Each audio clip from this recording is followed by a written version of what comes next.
in the quiet imagination of ancient Greece. Beneath the bright world of mountains and seas and sunlit temples, there existed another realm, older and more solemn.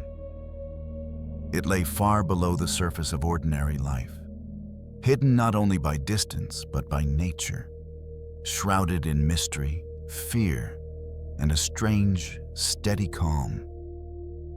This was the domain of Hades, the unseen one, the Lord of the dead, and all the paths of mortal existence, whether slow or sudden, were believed to drift eventually toward his shadowed kingdom. The Greeks did not think of this underworld as simple darkness. It had structure and geography, memory and story. Poets and storytellers spoke of it in hushed tones, of rivers that glowed or groaned, of fields filled with wandering shades, of judges and guardians, and a distant palace, where Hades and his queen Persephone ruled with quiet, unyielding order. Over time, the underworld took on a shape almost as vivid as the world above. A reflection of human fears and hopes, dreams and regrets, arranged in layers of mist and stone. Entrances to this realm were said to exist in many places across the Greek landscape. Some pointed to deep caves in the Peloponnese, where the rock yawned open toward a breath of cold air and the faint smell of damp stone. Others spoke of chasms near the black waters of certain lakes in Epirus, where mist clung stubbornly to the surface even on clear days. Still others believed that the mouth of the underworld lay near Cape Tainaron, at the southernmost tip of the land, where the sea and rock met in jagged, echoing caverns. These places felt different, heavy and still, as though the very earth remembered something others had forgotten. Above, the world of the living teemed with brightness. The sun charioted across the sky under the watchful gaze of Helios. Waves glittered where Poseidon's domain touched the shore. Fields ripened under Demeter's blessing. Yet, beneath all of this, the underworld waited with patient constancy. It did not hunger, did not chase, did not rage. It simply received, like a vast, solemn harbor for countless souls coming home from the storms of life. Hades himself was not imagined as a monstrous tyrant. He was stern, certainly, and distant, but not cruel without cause. He was the necessary keeper of boundaries, the ruler of a kingdom that all would enter, but none would leave without special cause. His name was rarely spoken aloud. The Greeks often used softer titles, calling him Pluton, the Rich One, for all the wealth of the earth, its minerals, its buried treasure, and its endless multitude of souls rested in his custody. Beside him reigned Persephone, daughter of Demeter and queen of the underworld. Her presence brought a quiet, bittersweet balance to the realm below. In myth, she divided her time between the upper world and the underworld, spending part of the year among flowers and sunlight, and part among shadows and shades. Her story gave shape to the seasons. When she rose, the earth blossomed. When she descended, the plants withered and the world cooled. Through her, life and death were woven together like strands of a single rope. The journey into Hades' realm was not abrupt. Greek thought imagined a process, a passage, a soul leaving the body, a moment of separation, and then a slow, drifting movement toward the unseen depths. Hermes, in his aspect as Psychopompos, the guide of souls, played an essential role in this transition. With his winged sandals and staff, he moved easily between worlds, from Olympus to earth to the shadowed roads below. He did not frighten the dead. Instead, he comforted them, leading them gently along invisible paths, ensuring they did not lose themselves in the gray spaces between life and afterlife. In this imagined descent, the first sensations were those of quiet and distance. The memories of the mortal world, its sounds, its colors, its warmth, faded like echoes in a vast hall. What remained was a sense of movement downward, a soft, unhurried drift. There was no falling, no chaos, only a gradual deepening of stillness, as if passing through layers of mist. The geography of the underworld was defined most clearly by its rivers. These were not ordinary streams. They carried forces and meanings. The River Styx was foremost in legend, a dark, solemn water that marked the unbreakable boundary between life and death. Even the gods respected its power. Oaths sworn by the Styx were binding beyond recall, and any god who broke such an oath would face terrible consequences. This made Styx not just a river, but a symbol of the ultimate seriousness of divine word and fate. Another river, Acheron, was known as the River of Woe. Its waters were heavy with sorrow, carrying the weight of all the regrets and unfinished stories of mortal life. Some traditions believe that Charon, the ferryman, primarily plied his boat across the Acheron, taking souls from the shore of the living to the realm of the dead. The dead who had not been properly buried, or whose bodies had not received the rites, were said to wander restlessly along its banks, unable to cross. Then there was Cocytus, the river of lamentation. Its currents echoed with cries and murmurs, the faint voices of grief carried along its course. Phlegethon, the river of fire, burned with silent flames that did not consume in a physical sense, but represented the fierce passions that once ruled in life. Anger, desire, the consuming heat of strong emotions. Lastly, Lethe, the river of forgetfulness, flowed quietly. From its waters, certain souls were said to drink, so their memories of earthly life would fade, preparing them for whatever came next. Rest, reincarnation, or a simple fading into shadow. All these rivers crossed and encircled different parts of the underworld, forming natural boundaries and mystical thresholds. They were not always imagined as separate winding streams, but sometimes as an interwoven network, creating regions and levels of experience. Some poets spoke of them as encircling the underworld multiple times, like rings of liquid fate. Upon arrival at the proper boundary, a soul would eventually come to the bank where Charon waited. He was not a deity, but a figure of mythic necessity, an old grim ferryman with a worn cloak and a small, simple boat. His eyes were imagined as dark and deep, not cruel, but implacable.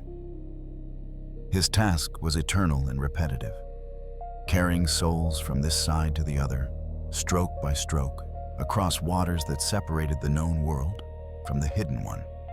Greek custom placed a coin in the mouth or on the eyes of the dead, not solely as a practical object for burial, but symbolically as Charon's fee. Those who had this offering were taken into his boat and ferried across. Those who did not, some stories said, lingered on the near shore for 100 years, restless and unable to move forward. The act of paying the ferryman represented the completion of earthly duties, the final acknowledgement that life above had ended. Beyond Charon's river, another threshold awaited, the gates of Hades. These were often imagined as great and heavy, fashioned from iron or stone, guarded by Cerberus, the three-headed hound. Cerberus was not merely a monster, but a necessary guardian.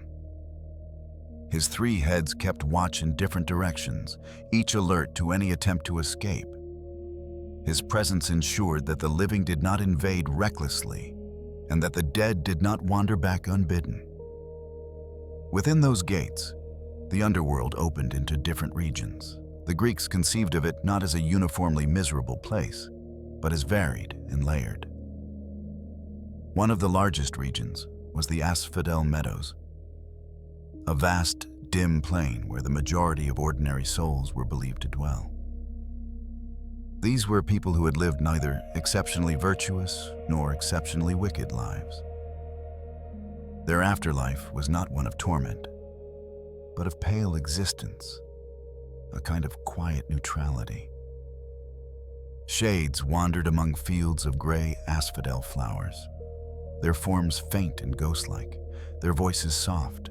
They remembered their lives only dimly, like distant dreams. This was not a place of punishment, but neither was it a place of joy. It was an echo, a lingering, a gentle, shadowed continuation. Not far from the Asphodel Meadows lay other realms, set aside for particular types of souls. The virtuous and heroic were believed to dwell in the Elysian fields, a place of light and gentle breezes, where the grass was always soft and the skies always clear. Elysium was a kind of paradise, not in the sense of endless indulgence, but in the sense of profound peace and fulfillment. Here lived the great heroes, those favored by the gods, those whose courage or virtue had set them apart, figures such as Achilles in some traditions, or those singled out by later poets. Some myths even suggested that the most exceptional souls could experience multiple lifetimes, returning again and again, each time ascending to higher realms of blessedness. Beneath or beyond these gentler regions, in the deeper parts of the underworld, lay Tartarus. This was not simply a place for the ordinary dead, but a prison and abyss reserved for the most formidable enemies of the Olympian order. The Titans who had fought against Zeus, monstrous beings of violent chaos, and certain mortals who had committed grave offenses against the gods. Tartarus was described as lying as far beneath Hades as the sky was above the earth, an unimaginable depth. Here punishment was not mild. It mirrored the cosmic crimes committed. Sisyphus, if condemned, was imagined there, pushing his rock uphill only to see it fall again. Tantalus starved and thirsted in the presence of unreachable food and water. These stories served as warnings, but also as reflections of human understanding of justice, however harsh and mythic. Between these extremes, Elysium's peace, Tartarus's punishment, and Asphodel's neutrality, the underworld formed a complete picture of what awaited after death. It was not uniformly terrifying or comforting. It simply continued the moral and emotional logic of life. Actions had consequences, character mattered, and the gods' order extended into the unseen. At the center of it all, in a palace cut from dark stone and veined with faint gleams of precious metals, Hades and Persephone reigned. Their throne room was imagined as vast and solemn, lit by a pale, steady glow. Here, petitions might be heard and decisions made. Rare visits from heroes, negotiations on the fate of certain souls, or the occasional intervention of other gods. Hades' expression was often envisioned as stern, but his judgments were consistent. Persephone's presence added a sense of quiet compassion and inevitable change. She knew both worlds, both the blooming fields above and the somber corridors below. In this structured realm, the dead did not simply arrive and vanish. They were judged, Near the entrance, before fates were fully assigned, judges like Minos, Rhadamanthus, and Aeacus listened to the stories of each soul. These judges, once mortal kings known for their sense of fairness, weighed the life that had passed, the choices made, the harms done, the kindnesses offered, the truths spoken or denied. Their judgments sent souls to the meadows, to Elysium, or, in rare and terrible cases, to deeper regions of punishment. The underworld, then, was more than a mythic location.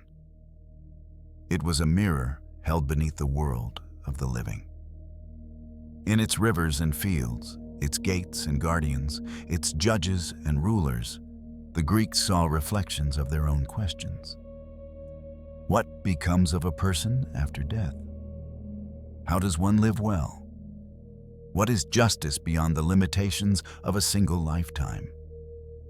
And so, in stories told by the firelight of ancient homes, in temples and on shores where the sea sighed steadily against rock, the image of the underworld remained alive. It was solemn, but not entirely dreadful. Structured, but full of mystery. It carried the weight of human fear and the softness of human hope.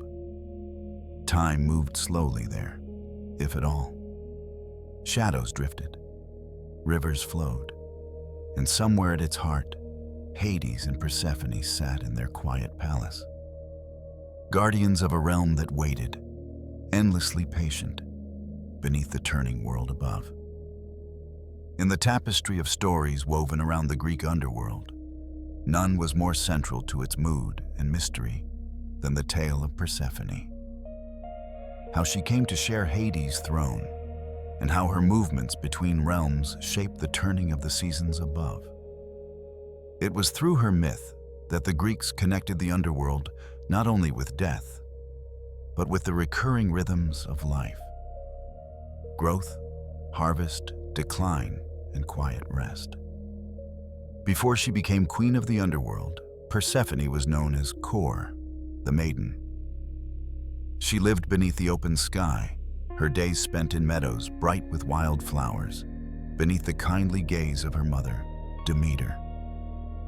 Demeter, goddess of grain and fertility, watched over fields and orchards, vines and groves, ensuring the world remained fertile and generous. Her love for her daughter was deep and protective. Kore was the joy at the center of her being, the living embodiment of the earth's youth, its promise, its endless capacity to bloom again. The world, during those early days, was said to be perpetually rich and green. Fields grew heavy with grain, orchards bore fruit in abundance. The boundaries between spring and summer seemed gentle, almost indistinct. Wherever Kore walked, flowers sprang up in her footsteps. She laughed among her companions, the daughters of Oceanus and other divine maidens, playing along riverbanks and through endless meadows. To the watching gods, this maiden was not only beautiful, but radiant, with a kind of innocence that felt like the dawn of each new season. Hades, meanwhile, ruled below. He was not often seen in the halls of Olympus, preferring the stillness and duty of his own realm. Yet he was not blind to the world above. From time to time, he became aware of the lives of mortals, the shifting of kingdoms, the births and deaths that fed his domain. And he became aware, too, of Kore's presence, a brightness in the tapestry of existence that drew his attention like a distant star shining into shadow. There are different ways the story has been told. Some say Hades fell in love with her upon seeing her from afar. Others say he recognized in her not only beauty, but a power that would balance his own. However it began, the desire took shape. He wished for Kore to be his queen, to share his throne in the underworld and bring with her a certain light, a certain balance that only she could offer. Yet, in the order of things, he could not simply take what he wished without regard to the will of other gods. He approached Zeus, the king of the gods and father of Kor. Whether Zeus gave secret consent or remained distant and ambiguous in his response varies in different tellings. But in many, he did not forbid Hades. He allowed, or at least did not prevent, the course of events that would follow, a choice that would ripple through the lives of gods and mortals alike. One day, Kor wandered further than usual from the familiar meadows, guarded closely by Demeter's presence. She and her companions gathered flowers in a wide field, a place where the earth's surface seemed ordinary. Yet beneath the soil, powerful forces waited. Kor's attention was caught by a particularly striking bloom. A narcissus, unlike the others, brilliant and fragrant, growing alone in the middle of the field. As she reached out to pluck it, the ground trembled softly beneath her feet. A crack opened in the earth, not with violence, but with inexorable strength, like the slow parting of old stone. From the darkness below emerged Hades in his chariot, drawn by black horses whose hooves seemed to strike no true sound. The chariot rose just enough for him to extend his hand. The maiden, startled, cried out. Her companions scattered in fear, their voices fading into the distance. In that moment, Kor was taken into the chariot and carried downward, the earth closing quietly behind them. The field returned to stillness. The flowers lay bent, but not destroyed. The wind moved through the grass as before. Only the echo of her cry lingered. Demeter, far away at the time of the abduction, did not know immediately what had occurred. She sensed only a sudden emptiness, a silence where her daughter's presence had always been. When Kor did not return by dusk, Demeter began to search. She walked across hills and valleys, calling her daughter's name. Her torch lit the darkness as she roamed through mortal lands, asking nymphs, river gods, and mortals if they had seen the maiden. Days passed, then weeks. Grief and anxiety weighed heavily upon her. Demeter's search grew more frantic. She refused the comforts of Olympus, refused the gentle distractions of other gods.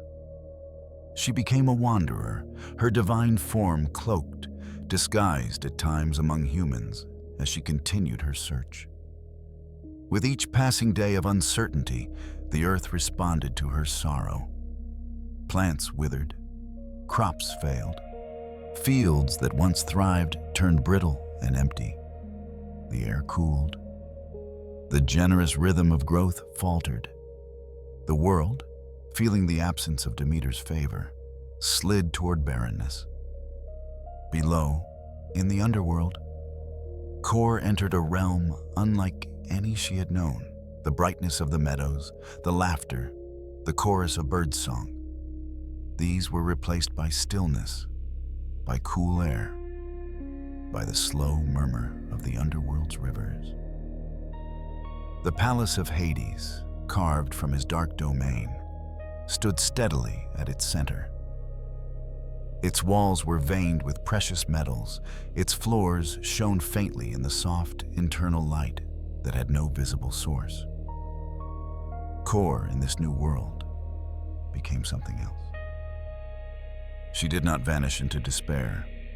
Though fear and grief surely touched her, over time, she began to adapt, to reflect, to see more clearly the nature of where she had been brought. The dead passed through, shades and souls from the world above.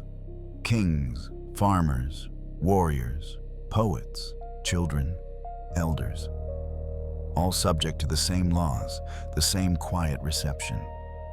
Hades ruled with a stern but even hand. In his realm, every soul was equal before the order of death. As Kor's understanding deepened, so did her role. She was no longer only the daughter of Demeter, no longer only the maiden of the meadows. She came to be Persephone, the bringer of balance, the queen who understood both blooming and withering, both arrival and departure. Her presence in the underworld softened its severity. She watched the souls drift through the Asphodel Meadows, witnessed judgments rendered by Minos and the other judges, and saw the distant glow of Elysium, the deep shadow of Tartarus. The realm's fullness unfolded before her, a tapestry of endings that were also, in their own way, continuations. Yet Demeter's grief could not be eased. Eventually, in her search, she encountered Hecate, who had heard Kor's cry from afar, and Helios, who saw all things from his vantage in the sky. Between them, they revealed what had happened. That Hades had taken Kor into the underworld, and that, in some versions, Zeus had allowed it. Demeter's sorrow turned to deep, quiet fury. She confronted Zeus, demanding the return of her daughter. She refused to allow the world to flourish while her child remained below. The earth continued to wither under her withheld blessing. Famine spread and humanity suffered. Zeus, who governed the order of both gods and mortals, recognized that this could not continue. Without Demeter's gifts, the mortal world would collapse, and with it, the offerings from which the gods themselves drew strength. A resolution had to be found. Hermes was sent as a messenger and mediator. With his winged sandals and staff, he descended into the underworld, passing the realms of the rivers and the gates watched by Cerberus. He entered the palace of Hades and Persephone, delivering Zeus's decree. The maiden, now queen, must be allowed to return to her mother, for the good of mortals and the balance of the world. Hades received the command with his usual stern composure. He did not rage, nor did he resist openly. Yet he understood something essential. Persephone had eaten food of the underworld. Before Hermes' arrival, she had consumed a few seeds of the pomegranate, a fruit heavy with symbolic weight. In many traditions, to eat the food of a realm binds one to it. Those seeds represented a tie that could not be entirely undone. So a compromise emerged, one that reflected the deep logic of the mythic world. Persephone would indeed return to Demeter for part of the year, bringing joy, growth, and warmth back to the earth. But because she had eaten of the underworld's fruit, she would also return below for part of the year, sharing Hades' throne and maintaining her role as its queen. The rhythm of the seasons found its shape in this arrangement. When Persephone rose from the underworld and reunited with Demeter, the earth responded. Fields bloomed. Grain sprouted. Orchards filled with leaves, then blossoms, then fruit. The air grew soft and fragrant with new growth. These months formed spring and summer, times of abundance and light. When Persephone descended once more to the underworld, Demeter's sorrow returned, not as raw devastation, but as a solemn, familiar ache. She withdrew her full favor from the earth. Plants slowed their growth, leaves yellowed and fell. The air cooled, fields rested. This was autumn and winter, seasons of decline and rest, preparing quietly for the next return. Through Persephone, the underworld and the world above became part of a single cycle. Death was linked to life, and life to death. The myth offered comfort to those who feared a stark, permanent separation. It suggested instead that what descended might, in some form, rise again, and that every ending carried within it a seed of future beginning. In the Eleusinian mysteries, sacred rites held in Demeter's honor near the town of Eleusis, this myth took on a deep spiritual significance. Initiates, who participated in secret ceremonies whose details have been largely lost to time, believed that understanding and ritually enacting the cycle of Demeter and Persephone granted insight into the nature of life and death. Perhaps they believed it allowed them to face their own mortality with less fear. The underworld, in this context, was not merely a place of darkness, but a realm of transition and potential renewal. Thus, in the minds of the ancients, the Greek underworld was infused not only with solemnity and law, but also with an undercurrent of rhythm. Persephone's story flowed through its corridors and meadows, a reminder that even in the land of the dead, there existed a connection, however fragile, back to the sunlit world. Her presence as queen did not erase its shadows, but it softened them, introducing the possibility of balance, of acceptance, of a calm understanding that life and death were threads of the same fabric, woven together by forces older than any single god or mortal fate. In this way, as stories of the underworld spread from one storyteller to another, drifting through markets, inland villages, and coastal ports, listeners heard not only of gates and judges, of rivers and hounds, but also of a mother's love, a daughter's transformation, and the patient, measured movement of seasons. The underworld was a realm beneath, but it was not separate. Through Persephone, it touched everything that grew, ripened, and eventually faded in the world above. And as long as flowers returned after winter, as long as seeds broke open beneath the soil and rose toward the light each spring, the story of Persephone and the underworld would remain alive, folded gently into the turning of the year, quietly reminding all who listened that endings and beginnings were never truly far apart. Among the many stories woven into the ancient landscape of Hades' realm, few carried the same quiet sadness and soft beauty as the tale of Orpheus and Eurydice. It was a story whispered across centuries, told by poets beside firelight, sung by wanderers along lonely roads, and remembered by lovers and mourners alike. It spoke of music powerful enough to soften the stones of the underworld, and of love that sought to bridge the boundary between life and death. Orpheus, in the world above, was revered not as a warrior nor a king, but as a musician whose skills seemed to belong to the gods themselves. His lyre, gifted by Apollo or fashioned with the blessings of the muses, produced melodies that stirred the hearts of mortals and immortals alike. Rivers slowed to listen. Birds circled in gentle arcs, enchanted. Even trees seemed to sway with a deeper rhythm when he played. In Orpheus, music took on a kind of living presence, not merely sound, but emotion made visible through the air. Eurydice, his beloved, was known for her grace.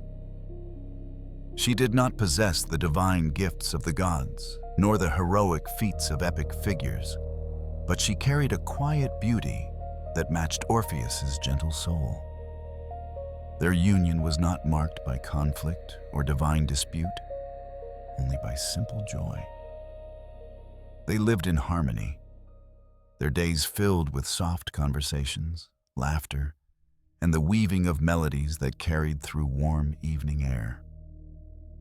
But even the tenderest stories were not guarded from the forces of fate. According to the ancient tellings, Eurydice's death came swiftly, like a shadow passing over sunlight. Some say she wandered through a meadow on a warm day, her feet brushing through tall grass as she gathered flowers. Others say she was fleeing the unwanted advances of a shepherd or minor god. In every version, her foot found a sleeping serpent in the field, and in the sudden bite of the startled creature, her life slipped away. The moment of her death rippled through the air like the last trembling note of a song. Orpheus felt it before news even reached him. Something in the rhythm of the world shifted, as though an unseen thread snapped. When he learned the truth, grief settled upon him with a slow, heavy certainty. The music once flowing from his lyre faltered into silence. Days passed in muted sorrow. Nights stretched long. Orpheus wandered through familiar places stripped of their former warmth. The world, to him, felt hollow. Its colors softened, its sounds distant.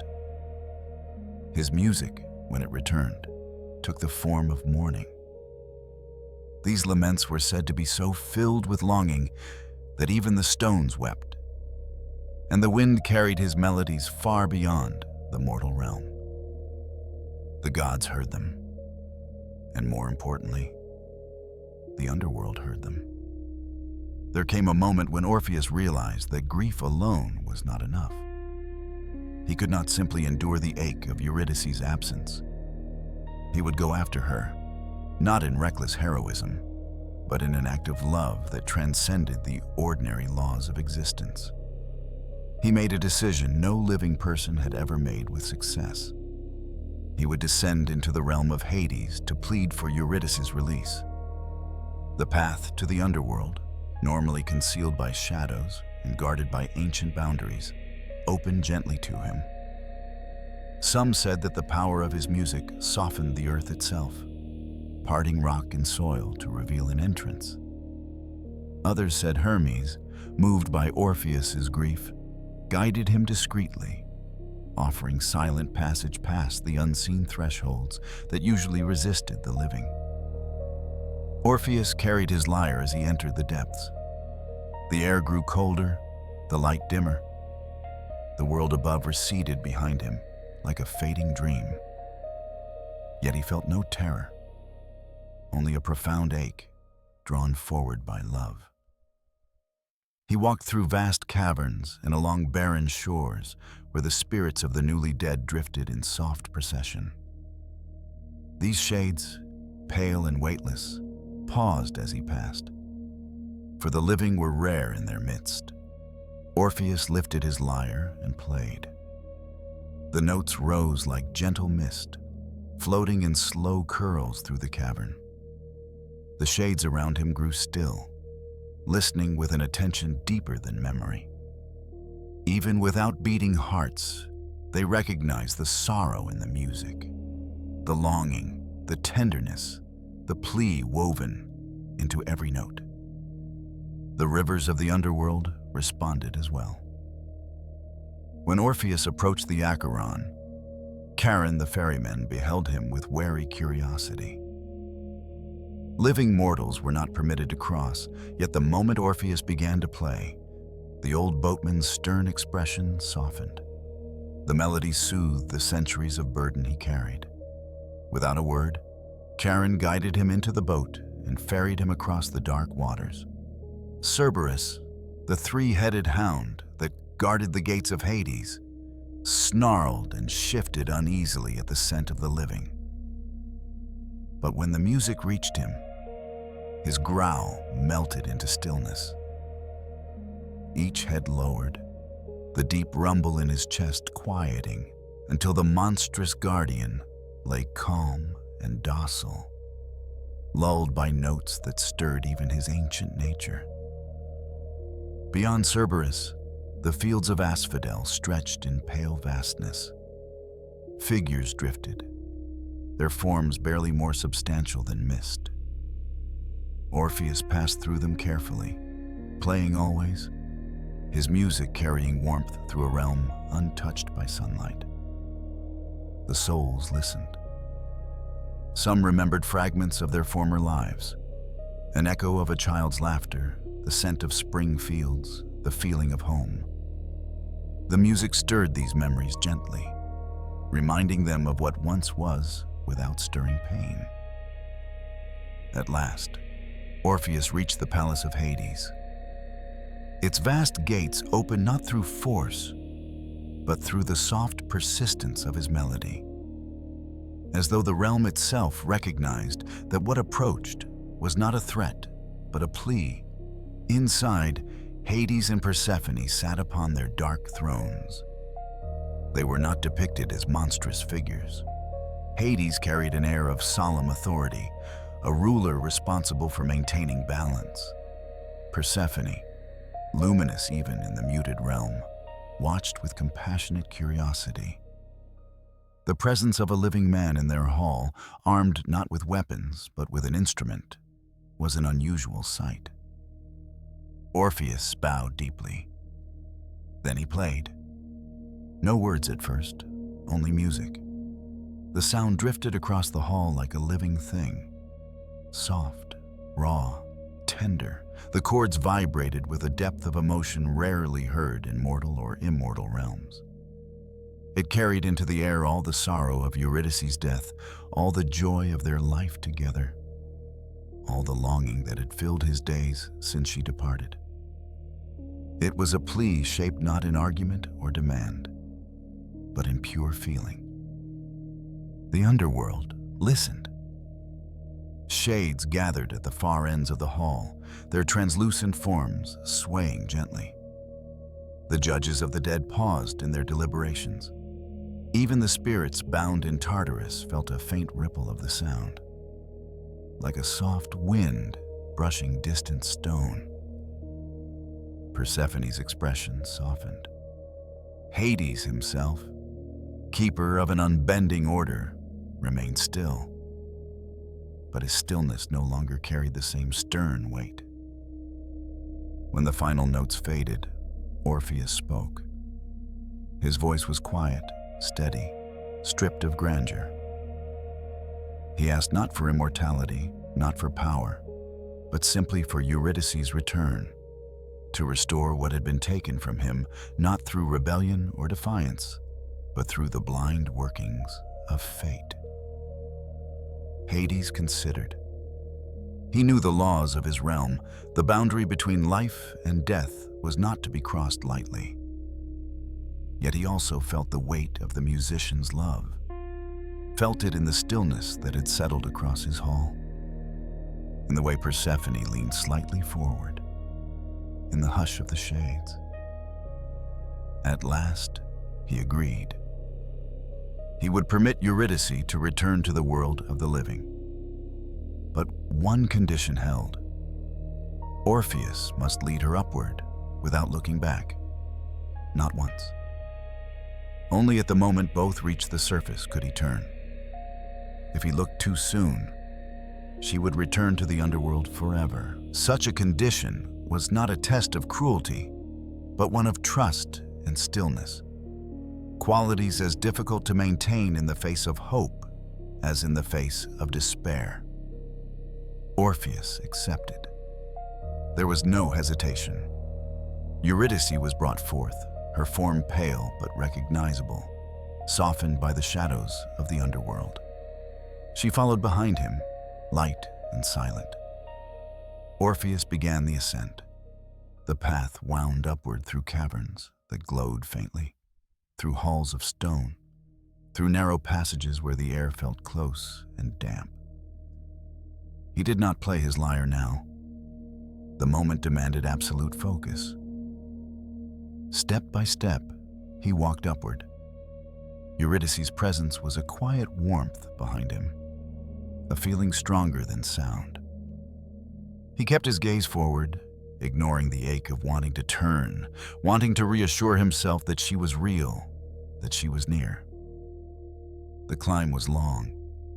The air grew warmer. A faint breath of wind stirred from above. Light trickled downward, thin but unmistakable. The light of the living world. That light grew brighter.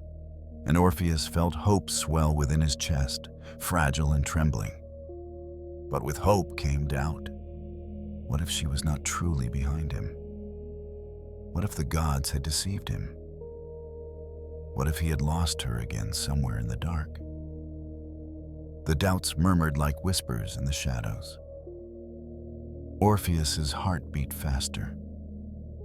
The threshold of the upper world was just ahead. Sunlight streamed through a narrow opening, glowing on the stone. His breath trembled.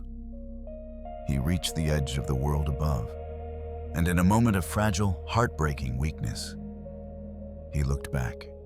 Eurydice stood there, only a step behind him.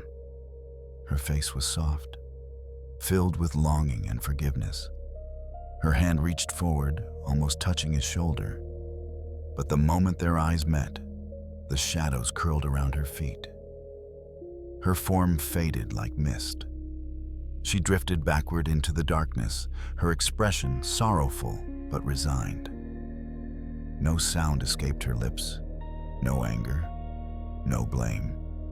She simply returned. The path sealed behind her, the light swallowing Orpheus alone. He reached for her, but grasped only empty air. His cry echoed through the cavern, soft, despairing. In the world above, the sun no longer warmed him. The fields no longer offered joy.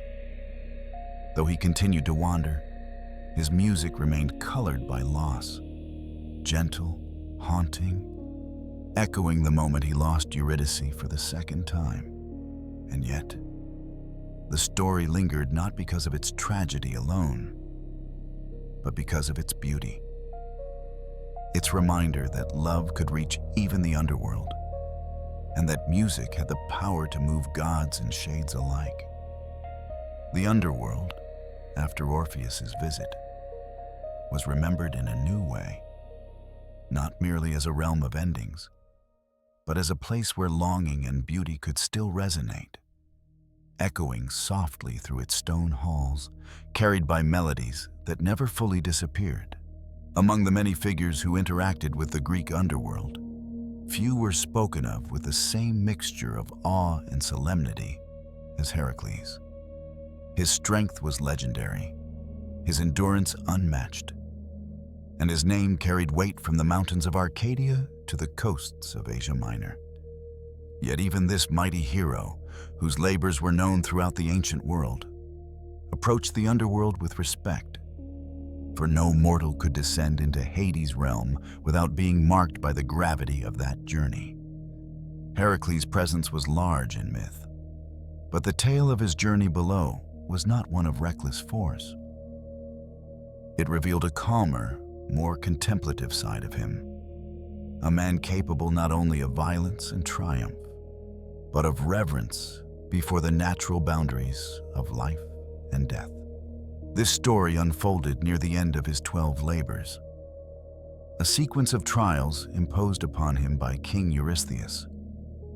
Each labor had tested Heracles' body and spirit, slaying the Nemean lion whose golden fur resisted all weapons, defeating the 9-headed Hydra of Lerna, capturing the Erymanthian boar from snowy mountains, cleaning the vast stables of Augeas in a single day, and countless others. The 11th labor, the retrieval of the golden apples of the Hesperides, had already taken him to the edge of the world. But for the 12th and final labor, Eurystheus demanded something unprecedented. Heracles was to descend into the underworld itself and bring back Cerberus, the 3-headed guardian hound. It was a task few would even dare to imagine, for Cerberus was no ordinary beast. And the underworld was not a realm mortals entered lightly. The king likely assumed the hero would fail or perish. Heracles, however, accepted the labor with a quiet nod, not with boastfulness, not with anger, only with the steady resolve that marked all his great deeds. Before descending, he sought guidance. The myths tell that he traveled to the sanctuary at Eleusis to undergo purification rites, essential before venturing into the sacred realm of the dead. Eleusis, with its ancient mysteries tied to Demeter and Persephone, offered not weapons but wisdom, teachings about life, death, and rebirth. It is said that Heracles completed these rites with unusual humility, learning that the world of Hades was not simply a place to conquer, but a realm governed by solemn order. Only after this preparation did he begin his descent. According to some poets, the entrance he used lay at Cape Tainaron, a rocky peninsula at the southern tip of the Peloponnese. There, the land stretched into the sea like the jaw of some ancient creature. The wind blew fiercely across the cape, carrying the scent of salt and the distant roar of waves breaking against stone. A cavern among the rocks was said to be one of the true mouths of the underworld. Sailors avoided the place. Shepherds kept their flocks far from it. Even wolves avoided lingering nearby. Heracles entered the cavern with steady steps. The light of the world above faded quickly behind him, replaced by the slow, enveloping dimness of the earth's hidden belly. The air grew cooler, heavier. The quiet thickened. In many stories, Hermes Psychopompos, the guide of souls, accompanied him, offering silent guidance so that Heracles would not lose his way. In others, Athena watched over him from afar, her wisdom guarding his path. Deeper he walked, his torch casting gentle light across rough stone. Shadows danced along the walls like faint memories. The quiet became complete, as though the world itself held a long breath. Eventually, he reached the banks of a dark river. Whether it was the Styx, the Acheron, or another of the underworld's waters varies between storytellers. But the scene remained the same, a wide, silent current, its surface dim and reflective, stretching into an unknown distance. Charon, the ferryman, emerged from the shadows, an old figure wrapped in a tattered cloak. His expression was stern, though not hostile. Mortals were not meant to cross the river alive. Yet Heracles was no ordinary mortal, and the weight of his labors seemed to hang around him like a mantle of fate. The tales say that Charon hesitated before allowing him passage. But when Heracles revealed the sanction of the gods, whether through Hermes' presence or the mark of his purification rites, Charon bowed his head and guided him into the boat. As the ferryman rowed, the river was silent except for the soft dip of the oar. Shades along the distant shore paused to watch, their faint forms drifting like slow-moving mist. Upon reaching the far side, Heracles stepped into the heart of the underworld. The geography around him stretched wide. Vast plains of pale asphodel flowers, fields where shades wandered without urgency, the rumble of distant rivers echoing like ancient chants. The air held a cool stillness. The realm beneath the world, though somber, was not filled with torment. It carried the weight of endings, of balance, of the quiet acceptance of fate. Heracles walked onward, the terrain shifting subtly as he approached different regions. The Asphodel Meadows stretched behind him. The faint glow of the Elysian fields shimmered somewhere beyond perception. Deeper still lay darker boundaries, beyond which Tartarus descended into its dreadful depths. But his path led to the palace of Hades. The palace, carved from shadowed rock and gleaming faintly with veins of metal, rose like a solemn monument at the heart of the realm. Shades bowed their heads as Heracles approached, not from fear, but from the recognition of something rare. A living man walking with divine purpose. Within the palace, Hades sat upon his throne. His presence was steady, his dark hair and heavy mantle reflecting the seriousness of the realm he governed. Persephone sat beside him, serene and luminous even in the subdued light. The two watched as Heracles entered their hall with a respectful bow. Heracles stated his purpose plainly. He did not demand, nor did he challenge. He asked permission to take Cerberus, not forever, but to fulfill his final labor and then return the hound unharmed. Hades listened with a still expression. The idea of allowing a mortal to take Cerberus even temporarily was not simple. The hound served as the living boundary between the dead and the living. Removing him, even briefly, could disturb the spiritual order. Yet Hades did not refuse. What he required was a demonstration of respect. Cerberus could not be taken by force. Heracles must face the hound without weapon, without armor, using only his strength and his courage. If he could subdue Cerberus without harming him, then he would be permitted to bring him to the world above. Heracles accepted. Hades signaled, and the shadows behind the throne deepened. From them emerged Cerberus, towering and imposing. His three heads bore expressions of vigilance and primal instinct. His many rows of teeth gleamed in the dim light. His serpent tail swayed slowly behind him, each movement controlled and dangerous. Yet the beast was not cruel. He was a guardian, a necessary part of the underworld's structure. Heracles approached with steady calm. The hound snarled, three voices rumbling through the hall like thunder rolling across mountains. But Heracles did not flinch. He put aside his weapons and lifted his hands in a gesture of readiness, grounded in silence.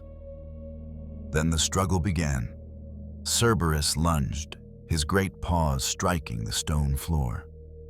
Heracles moved swiftly, catching the central head's jaws before they could close. The left head snapped at his arm. The right head lunged toward his shoulder.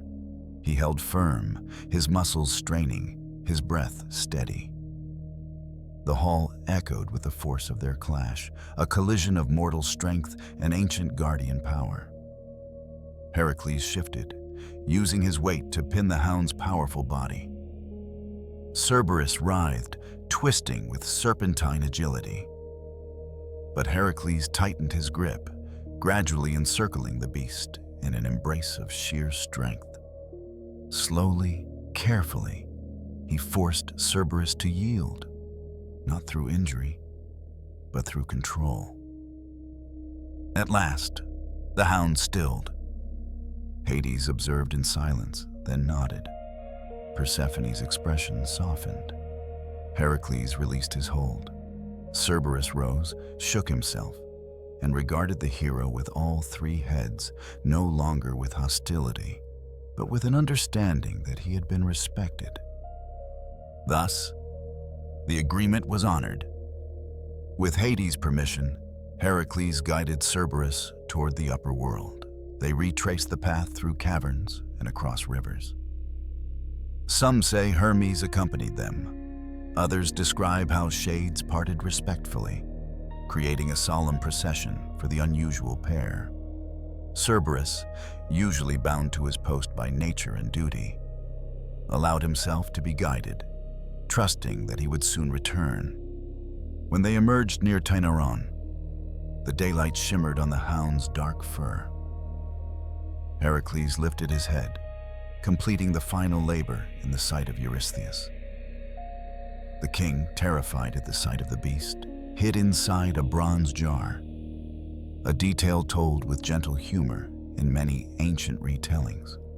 After the labor was officially completed, Heracles returned Cerberus to the underworld unharmed.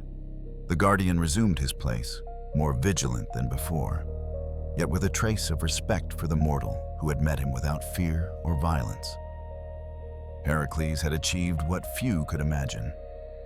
A journey among the dead followed not by conquest, but by reverence. The tale lived on through centuries as a reminder that even in the deepest, most mysterious realms, courage tempered by humility, could forge a path where brute strength alone could not. The underworld, having received and returned the hero unharmed, remained unchanged in its eternal role, yet just a little richer in story. Heracles' descent was woven into its narrative as another thread in a tapestry that connected gods, mortals, myths, and the quiet boundaries between worlds. Long before the age of later heroes, long before the wars of other cities reshaped the land, a wandering king sailed the shifting seas in search of home. Odysseus, son of Laertes, lord of Ithaca, had already endured storms and trials that would have broken lesser men. He had blinded the Cyclops Polyphemus, resisted the song of the sirens, faced the sorceress Circe, and watched his crew succumb to the whims of gods and fate. Yet of all the trials laid before him, one stood apart, a journey not through the waking world, but into the shadowed realm of the dead. Few mortals were granted a glimpse of that place, and fewer still returned. But Odysseus was not guided by recklessness. His descent was born from necessity, an act demanded by prophecy rather than ambition. To return home to Ithaca, to see Penelope again, to embrace his son Telemachus, he needed guidance no living person could provide. Circe told him that he must seek out the shade of the prophet Tiresias, whose wisdom lingered even beyond death. Tiresias alone could reveal the path that led not to further wandering, but toward home.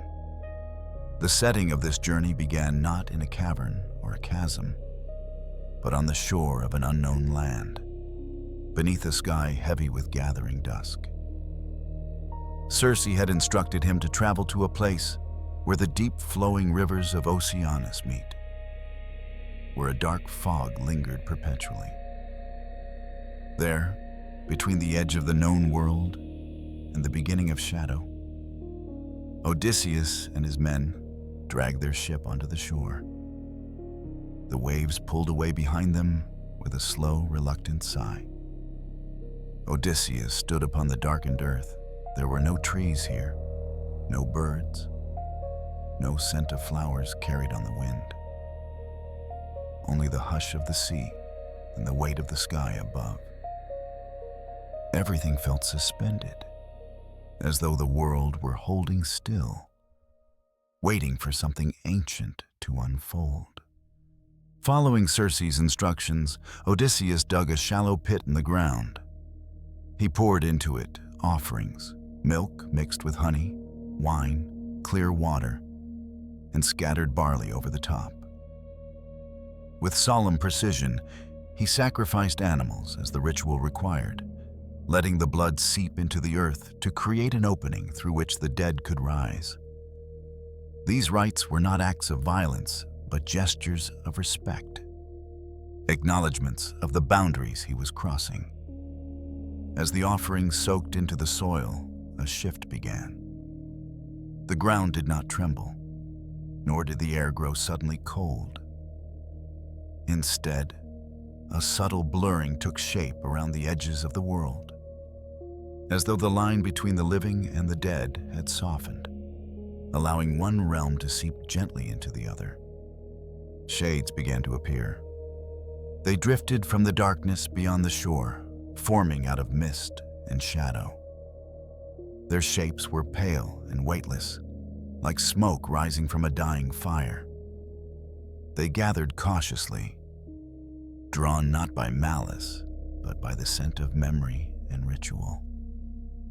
Some came with curiosity, others with longing, still others with the restlessness that marked souls unfulfilled.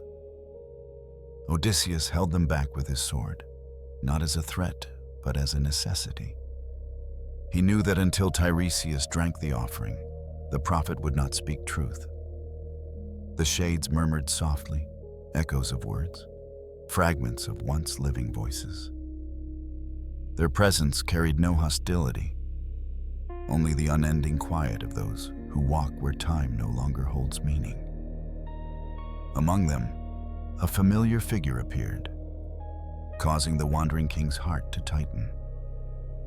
It was Elpenor, one of his own crew, who had fallen from the roof of Circe's house in a drunken accident and died without a proper burial. His shade drifted forward with sorrow heavy in its faint features. In the dim half-light of that boundary place, Elpenor spoke with the gentle ache of someone unmoored. He requested a simple favor: burial. A cairn of stones, a grave marker carved with his name, a memory held by the living so that he would not drift eternally among the forgotten. Odysseus listened, nodding with quiet resolve.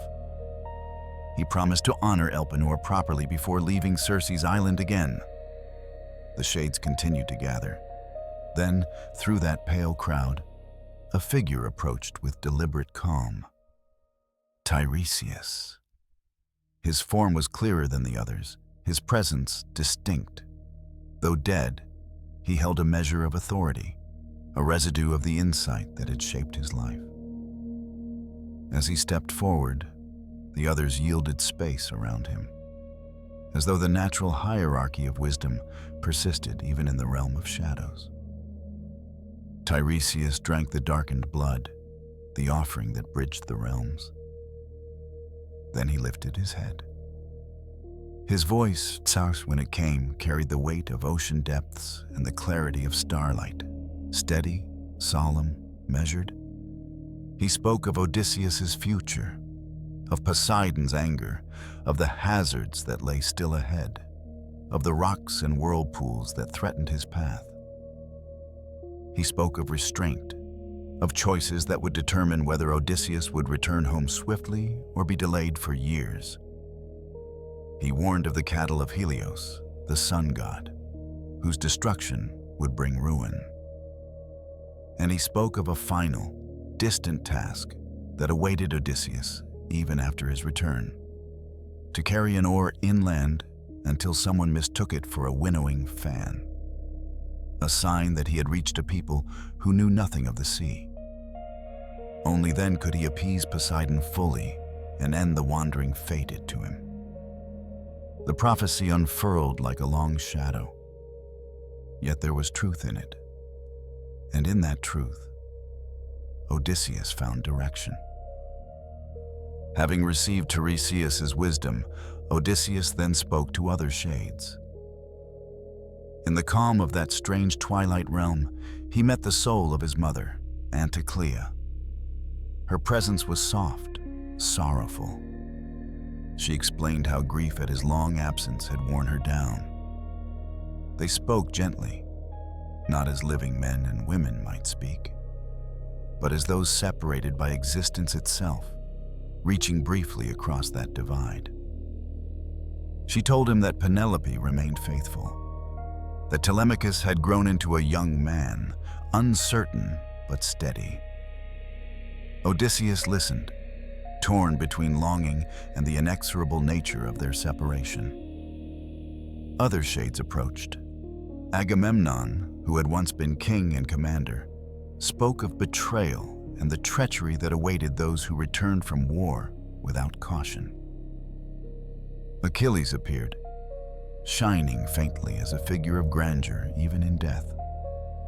Though his tone was thoughtful rather than proud, he admitted that, king among the dead or not, he would rather live a humble life among the living than rule the silent fields of the underworld. His confession echoed through the quiet space, soft and sincere, a reminder that even heroes long for sunlight.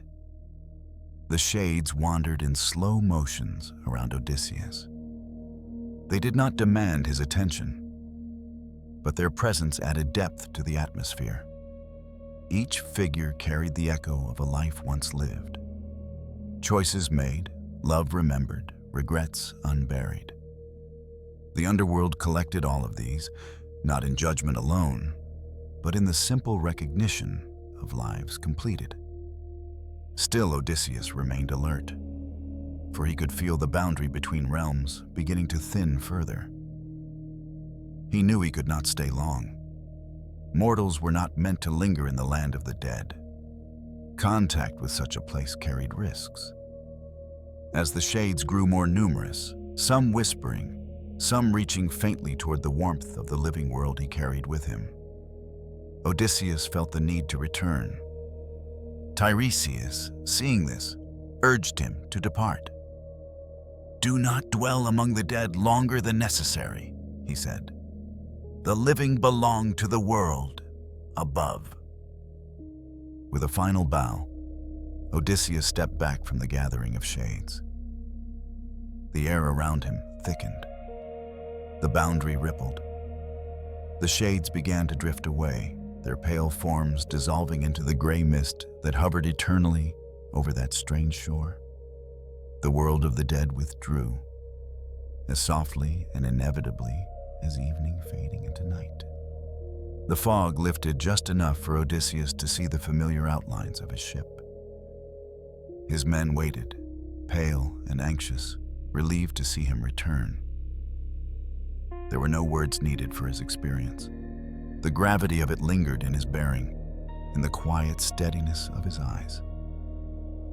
They pushed the ship back into the water. The oars dipped into the dark surface, pulling them away from the place where shadows and echoes had gathered. The sea, indifferent to mortal sorrow, resumed its gentle undulation beneath them. Wind filled their sail. The boundary they had crossed disappeared behind them, like a dream fading with the dawn. What Odysseus carried back from the underworld was not only prophecy, but a sense of the world's vastness, its limits, its cycles, its invisible laws.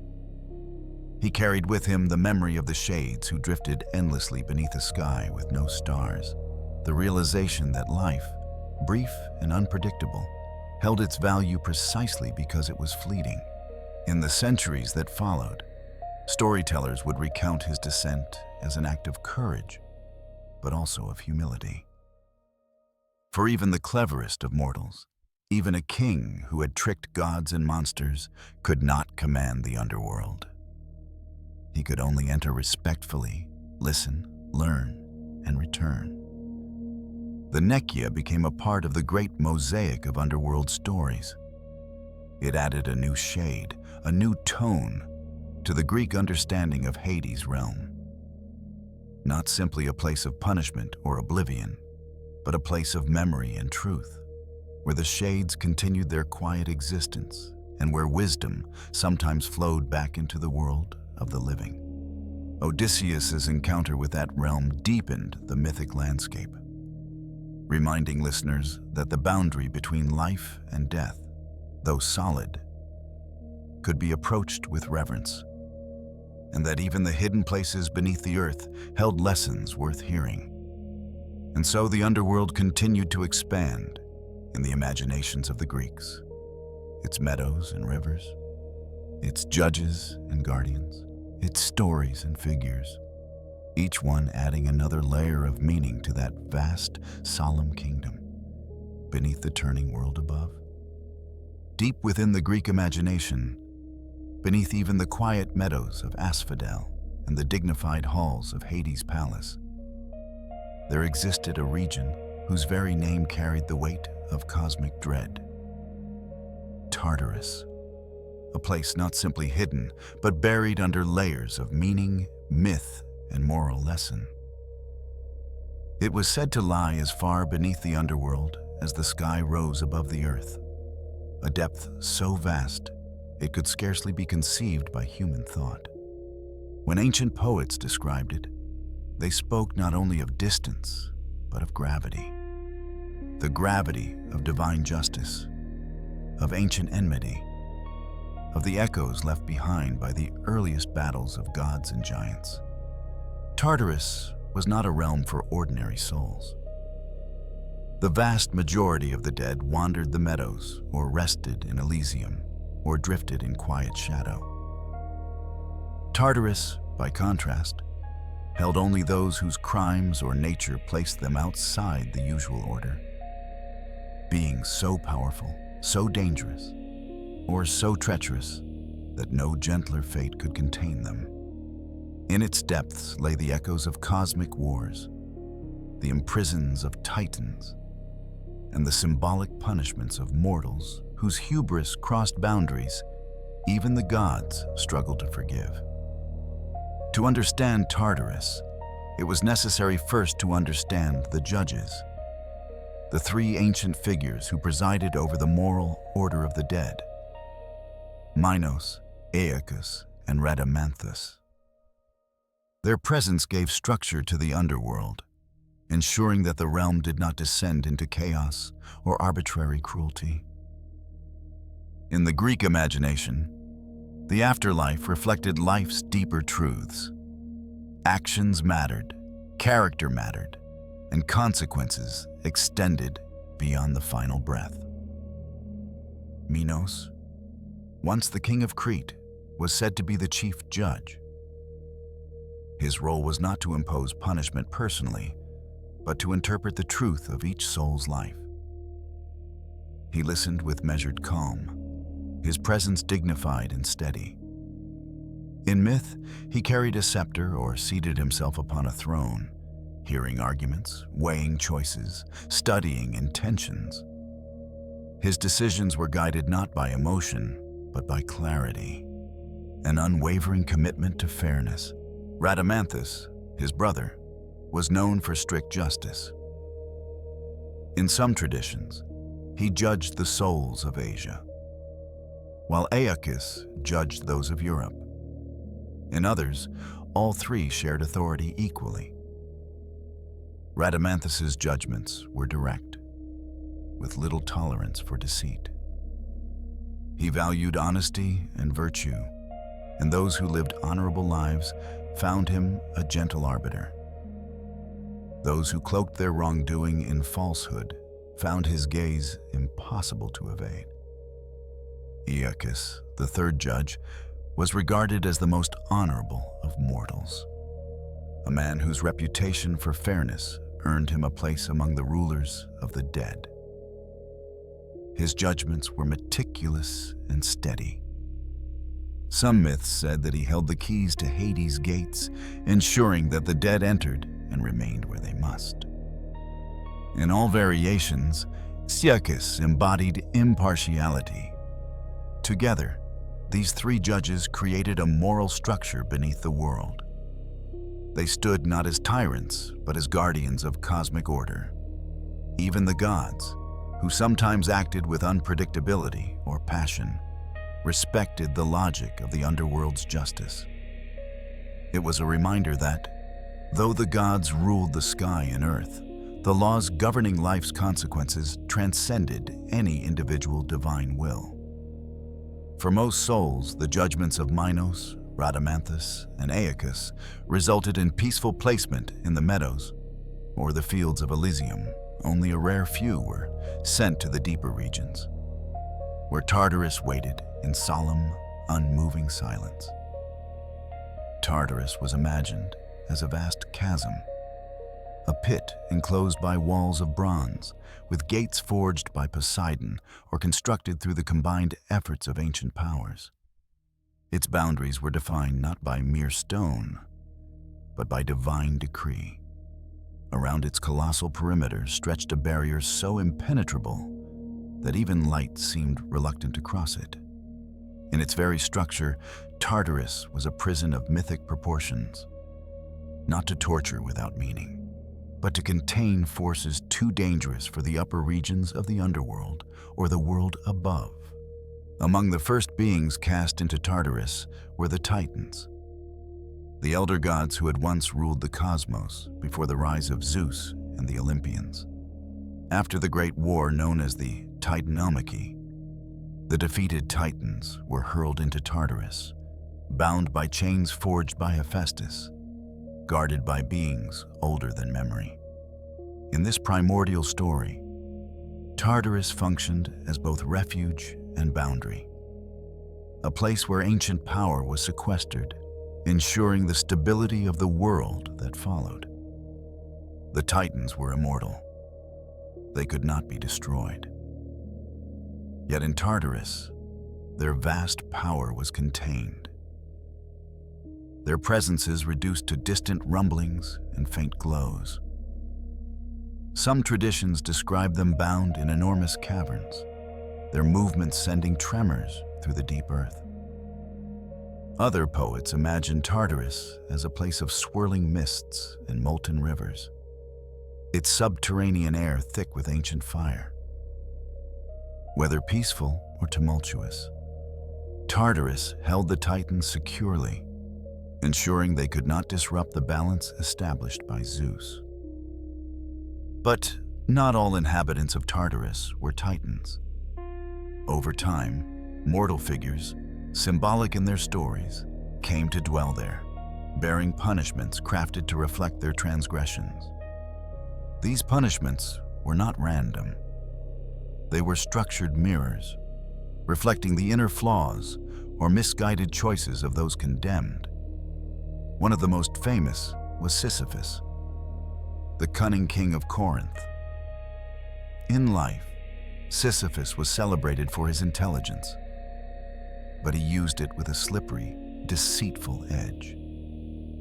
He betrayed sacred secrets, tricked gods, chained Thanatos himself to prevent death from functioning, and showed a repeated willingness to violate sacred laws to satisfy personal ambitions. For such persistent transgression, he was condemned to a punishment that reflected the futility of his nature. In Tartarus, Sisyphus was tasked with rolling a massive boulder up a steep incline. Each time he neared the summit, the stone escaped his grasp, slipping, rolling, tumbling back to the base. And each time, Sisyphus descended after it, beginning again in a cycle of endless frustration. But the punishment was not merely physical. It symbolized a deeper truth. The endless pursuit of goals that can never be fulfilled when those goals are built on deception and defiance of natural law. The Greeks did not imagine Sisyphus's torment with cruelty alone. They saw in it a reflection of the human tendency to chase unending ambitions, the ceaseless striving for what can never be grasped. In Sisyphus, they recognized a part of themselves, magnified and eternal. Another condemned inhabitant of Tartarus was Tantalus, a figure whose story carried its own heavy symbolism. Tantalus had been welcomed at the tables of the gods, granted the rare honor of sharing their meals, yet he betrayed this sacred hospitality, stealing nectar and ambrosia to give to mortals, and in some versions, attempting to deceive the gods by offering them a forbidden feast. For his transgressions, he was condemned to stand in a pool of water beneath fruit-laden branches. Whenever he bent to drink, the water receded. Whenever he reached for a fruit, the branches lifted just beyond his grasp. Hunger and thirst haunted him eternally, though relief was always only inches away. Tantalus's punishment became the origin of the word tantalize, a reminder of desire perpetually out of reach. In Tantalus's fate, one finds a lesson not merely about punishment, but about the perils of violating sacred trust. The bounty around him symbolized the abundance of life, yet his actions rendered him perpetually unable to partake in it. The Greeks saw in his story a reflection of how privilege misused leads not to greater joy, but to profound, unending deprivation.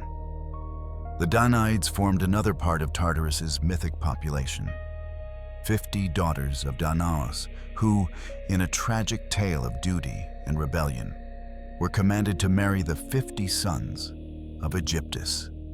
On their wedding night, all but one obeyed their father's command and killed their husbands. For this act, the sisters were condemned to fill leaking vessels, jars, or basins with holes in the bottom, using water carried in pots. No matter how tirelessly they labored, the vessels never filled. Their punishment reflected the idea of endless, futile effort. Labor without completion. This myth emphasized a sense of imbalance, a violation of natural bonds and sacred trust. But like all stories of Tartarus, it also suggested something larger. The burdens carried by those who commit acts they cannot justify, the weight of regret, the futility of attempting to reverse consequences that cannot be undone. Yet Tartarus was not described only in terms of suffering. It was structured with intention, its punishments symbolic rather than arbitrary. In this way, the Greeks expressed a deeper understanding of moral balance. Those who lived in harmony with the gods or upheld sacred customs found peace in the afterlife, while those who violated those ancient principles faced consequences that reflected their own actions. Ixion, another figure bound in Tartarus, provided yet another lesson. Having once been welcomed by Zeus, he betrayed that trust by attempting to win the favor not of a mortal woman, but of Hera herself, driven by wild desire and unrestrained arrogance. In punishment, he was bound to a fiery, spinning wheel, revolving endlessly in the depths. His punishment represented the unending consequences of unchecked desire, a desire so destructive it attempted to overturn divine order itself. The imagery of Tartarus and its inmates became woven deeply into Greek thought. It illustrated not only punishment, but the structure of cosmic balance. Tartarus existed because the world required boundaries.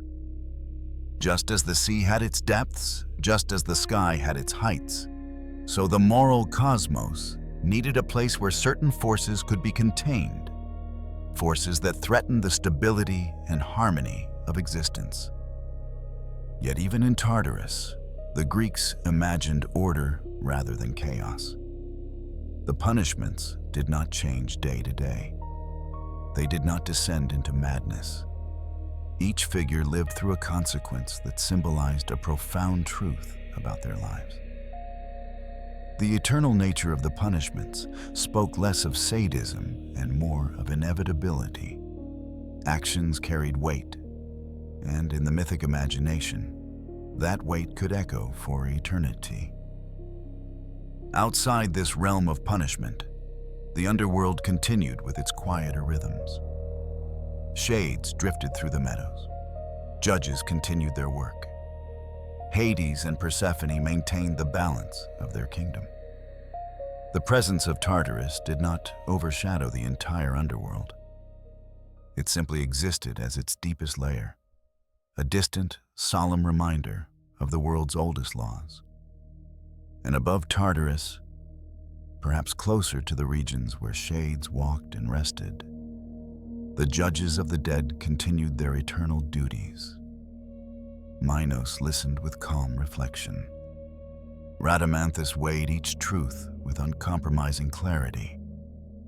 Aeacus guarded the gates with measured vigilance. Their existence underscored the Greek understanding of justice. Not swift, not harsh for its own sake, but thoughtful, structured, and deeply tied to the meaning of life itself. In this way, the Greek underworld expanded not only downward into Tartarus, but outward into moral philosophy. It offered explanations for suffering and consequences. It gave shape to the fears and questions humans carried. And it allowed ancient listeners to contemplate the deeper truths of existence in a language of stories. Stories that outlasted the cities and kingdoms that first told them. Tartarus may have lain in the deepest darkness of myth, but the stories connected to it carried a steady light, a glow of understanding, quiet and persistent, illuminating the timeless truths about choice, consequence, and the boundless imagination of the ancestral mind. Of all the realms described in Greek mythology, none was imagined with such depth, structure, and subtle symbolic meaning as the kingdom ruled by Hades and Persephone. In the stories carried across centuries, spoken beside hearth fires, whispered in temple halls, carved into the oldest memories of a people, the underworld was not a void, nor a place of aimless wandering, but a domain shaped by order, geography, and quiet inevitability. Its architecture reflected truths about the human condition, the limits of life, the persistence of memory, the weight of choices, and the dignity of all that comes to rest in the soil of time. At the heart of this realm stood the palace of Hades. Unlike the shining halls of Olympus, gleaming with gold and echoing with the laughter of gods, the palace of the underworld was imagined as a structure carved directly from the rock and essence of the world below. Its foundations sank deep into ancient stone, older than mountains, older even than the Olympians who rose to power after the Titanomachy. The Greeks pictured the palace as immovable, unchanging, a symbol of the constancy of death itself. The walls were often described as dark, not because of shadow alone, but because they held within them the deep hues of the underworld's metals: obsidian, iron, bronze veined with silver, minerals untouched by sunlight for all eternity. These walls did not glimmer brightly, but they held a steady, quiet sheen, a faint glow that seemed to emanate from within the stone. In some stories, veins of precious ore shimmered like distant constellations embedded in rock, an echo of the starry world above. The palace's vast entrance was often depicted as flanked by massive columns, pillars that rose like ancient tree trunks, their surfaces carved with scenes of fate, seasons, and cosmic order. The imagery was subtle, solemn, and deeply symbolic. Some carvings showed Persephone emerging from the ground each spring, carrying the promise of renewal. Others depicted souls arriving beneath the guidance of Hermes Psychopompos. Still others captured the rhythm of the changing year, a reminder that life and death formed parts of the same eternal cycle. Inside the palace, the atmosphere was one of measured calm. Its halls were long and quiet, lined with pillars that cast soft shadows across smooth floors of polished stone. The light within was neither bright nor dim, an even glow that had no obvious source, as though the underworld itself produced a muted luminescence. In these halls, time moved slowly, gently, without the urgency that marked the mortal world above. In the great throne room, Hades and Persephone presided over their domain. Their thrones were described differently by different poets, sometimes fashioned from dark metal, sometimes carved from deep blue stone, sometimes adorned with subtle geometric patterns.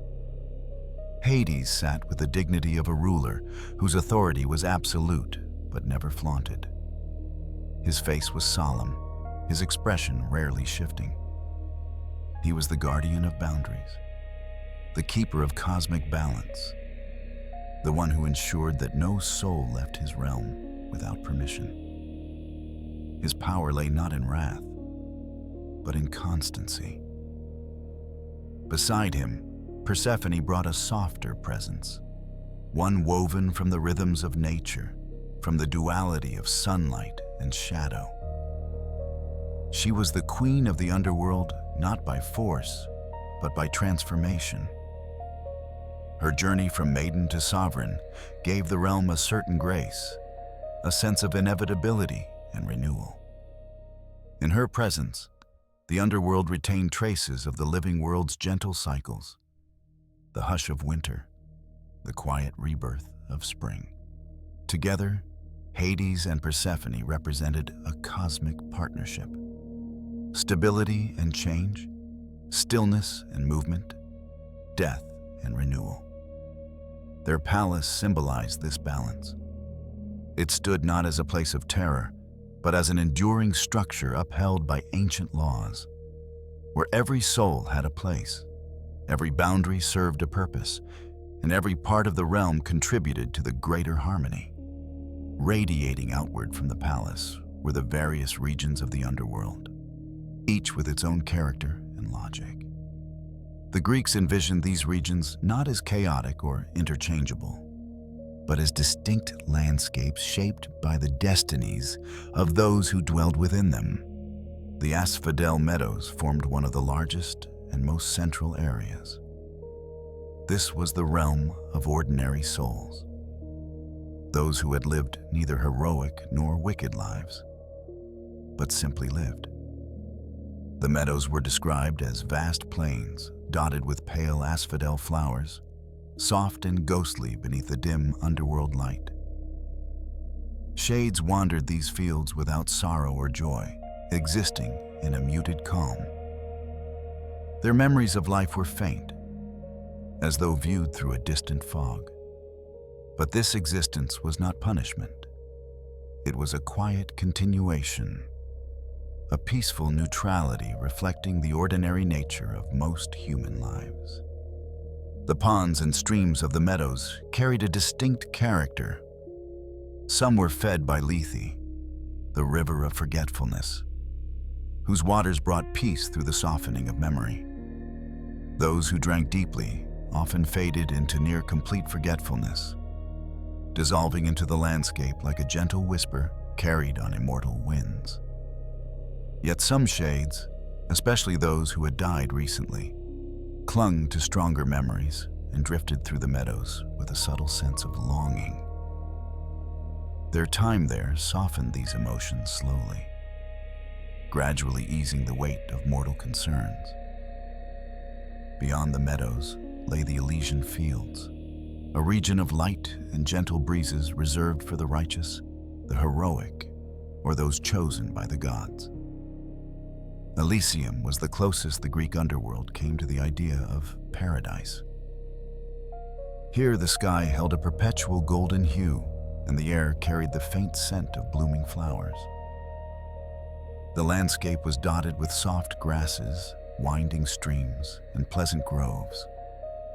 Poets imagined Elysium as bright but not blinding, warm but not harsh, a land of eternal spring. In Elysium, the souls of great heroes found rest after lives filled with toil and conflict. Achilles was said to walk among them, though some versions placed him instead in the meadows. Orpheus, too, was sometimes imagined playing his lyre beneath the soft glow of Elysium's eternal dawn. Those who reached this place were not burdened by labor. They walked, conversed, and remembered their lives with clarity and peace. Some myths even spoke of reincarnation from Elysium, offering the most virtuous the chance to return to life and pursue excellence once more. Farther still lay Tartarus, the realm explored in an earlier artifact, where punishment unfolded through symbolic cycles reflecting mortal errors and divine justice. It contrasted sharply with the gentler regions above it, reminding listeners that cosmic order included both mercy and consequence. Yet, interestingly, the underworld contained more regions than these commonly known sectors. Greek poets described caverns, riversides, groves, and shores, untouched by mortal metaphors. The geography was fluid in storytelling, expanding in some tales, contracting in others, but always conveying a sense of layered existence, a world beneath the world with its own depths and rhythms. Among these features, the rivers played a central role. They were natural boundaries, metaphysical forces, and symbols all at once. The Styx, dark and solemn, carried the weight of divine oath. The Acheron bore the woe of mortals, receiving the newly dead. The Cocytus echoed with lamentation. The Phlegethon burned with inner fire. Lethe, gentle and quiet, flowed with the promise of forgetting. These rivers, woven through the underworld, formed currents that mirrored human experience: grief, passion, truth, forgetfulness, oath, consequence. They shaped the architecture of the realm, much as rivers shape the surface of the earth above. Bridges passed over them. Banks of black stone marked their edges. Some were shallow streams easily crossed. Others roared through deep canyons impossible to navigate without divine permission. The ferryman Charon traversed the Acheron, or the Styx, depending on the tradition, guiding souls across the water with steady strokes. His boat, aged and dark, carried countless shades through the stillness of the borderlands.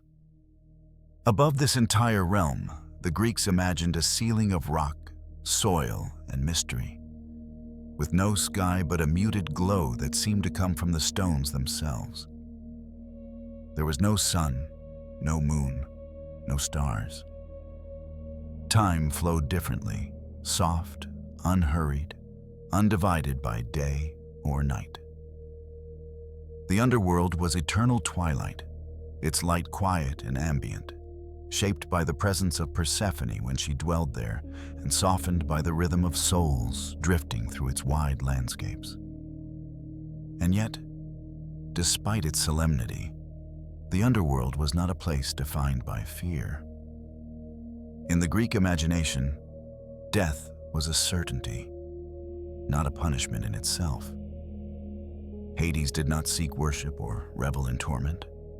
He simply maintained the order that kept all realms in balance.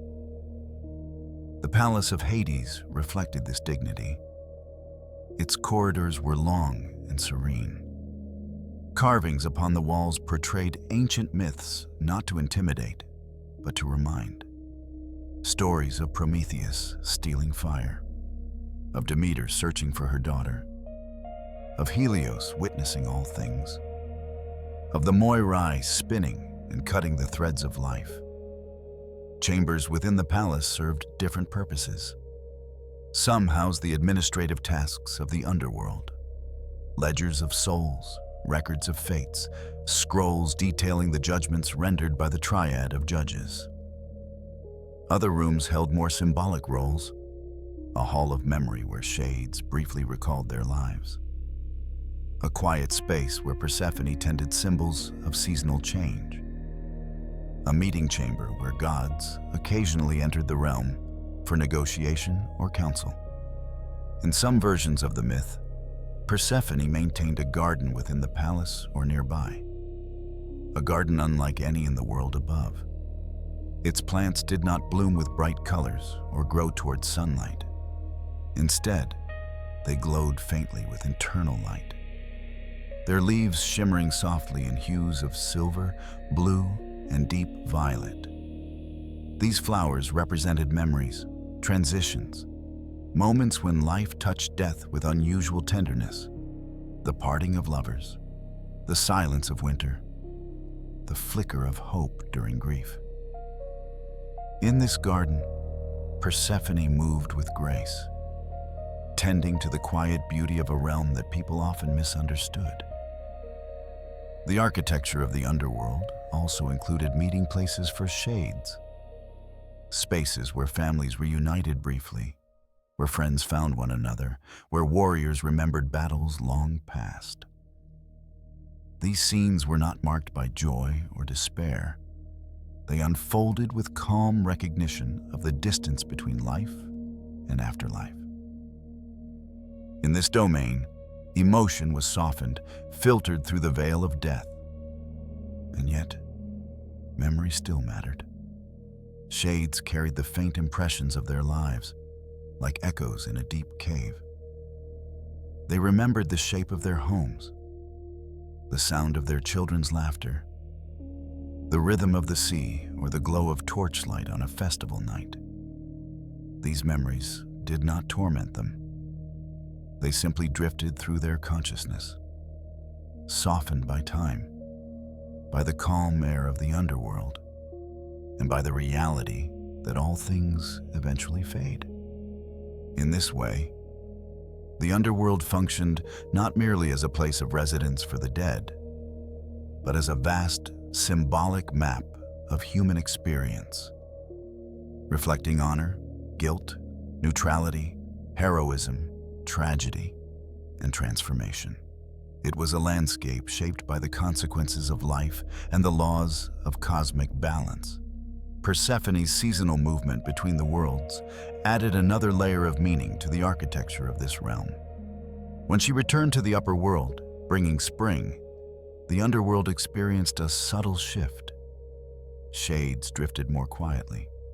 The rivers slowed slightly. The palace, though still solemn, lost some of its weight.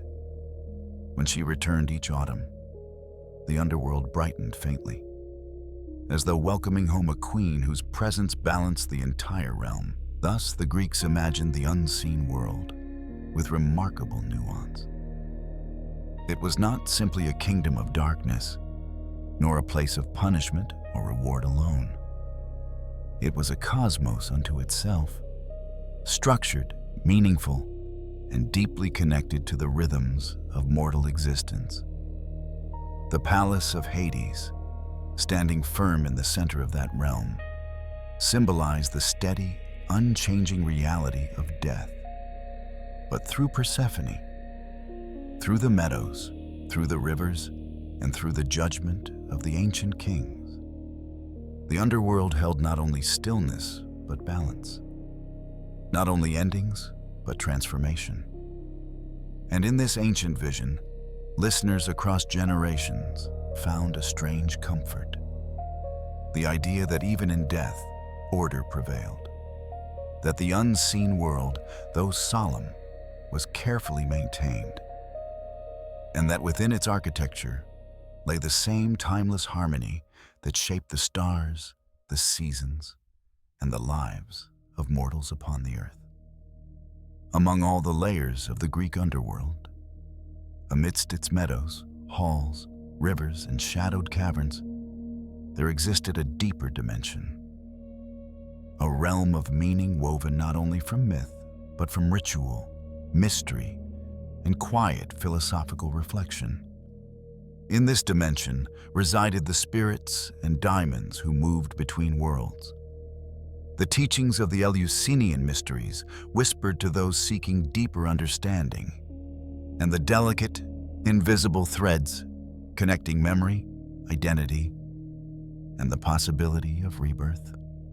The Greeks did not imagine the underworld as a place occupied solely by human shades and the great gods. They populated it with a variety of lesser beings, some ancient and nameless, others the offspring of primordial forces. These beings were not typically malevolent. They were servants of cosmic balance, guardians of thresholds, and expressions of the unseen forces that shaped existence. Among them were the daimons, a word often mistranslated but deeply nuanced. A daimon was not a demon in the later sense, nor a deity in the fully divine sense, but something between. Daimons could be benevolent or indifferent. They could guide mortals or simply observe them. Some were remnants of ancient spirits tied to nature, rivers, or forgotten rituals. Others accompanied souls as they drifted into the afterlife, acting as gentle intermediaries between the mortal world and the shadowed paths leading below. These beings were part of the underworld's atmosphere, a reminder that the realm was not empty, but carefully inhabited by forces older than mortal memory. In the quiet spaces between the Asphodel Meadows and the River Styx, daimons were imagined as faint glimmers in the dim light, drifting like distant sparks or whispering winds, tending to tasks no mortal eye could witness. In other regions, near the judges' halls, more solemn spirits moved, Some acted as assistants to Minos, Iacchus, and Rhadamanthus, guiding newly arrived shades toward judgment. Others organized the flow of souls, ensuring no one passed prematurely into a realm where they did not belong. These figures served as extensions of the natural order, each performing a role that maintained harmony. Overseeing all transitions, however, was one central figure: Hermes Psychopompos, the guide of souls. Hermes, known in many myths as the swift messenger of the gods, possessed an unusual ability among the Olympians. He could cross boundaries with ease. He moved freely between the heavenly heights of Olympus, the bright world of mortals, and the deep and solemn underworld. No other major deity held this privilege with such natural grace.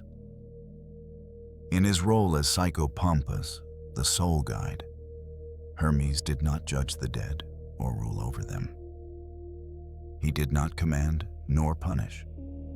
Instead, he performed the essential service of escorting souls from the moment of death to the doorstep of Hades' realm.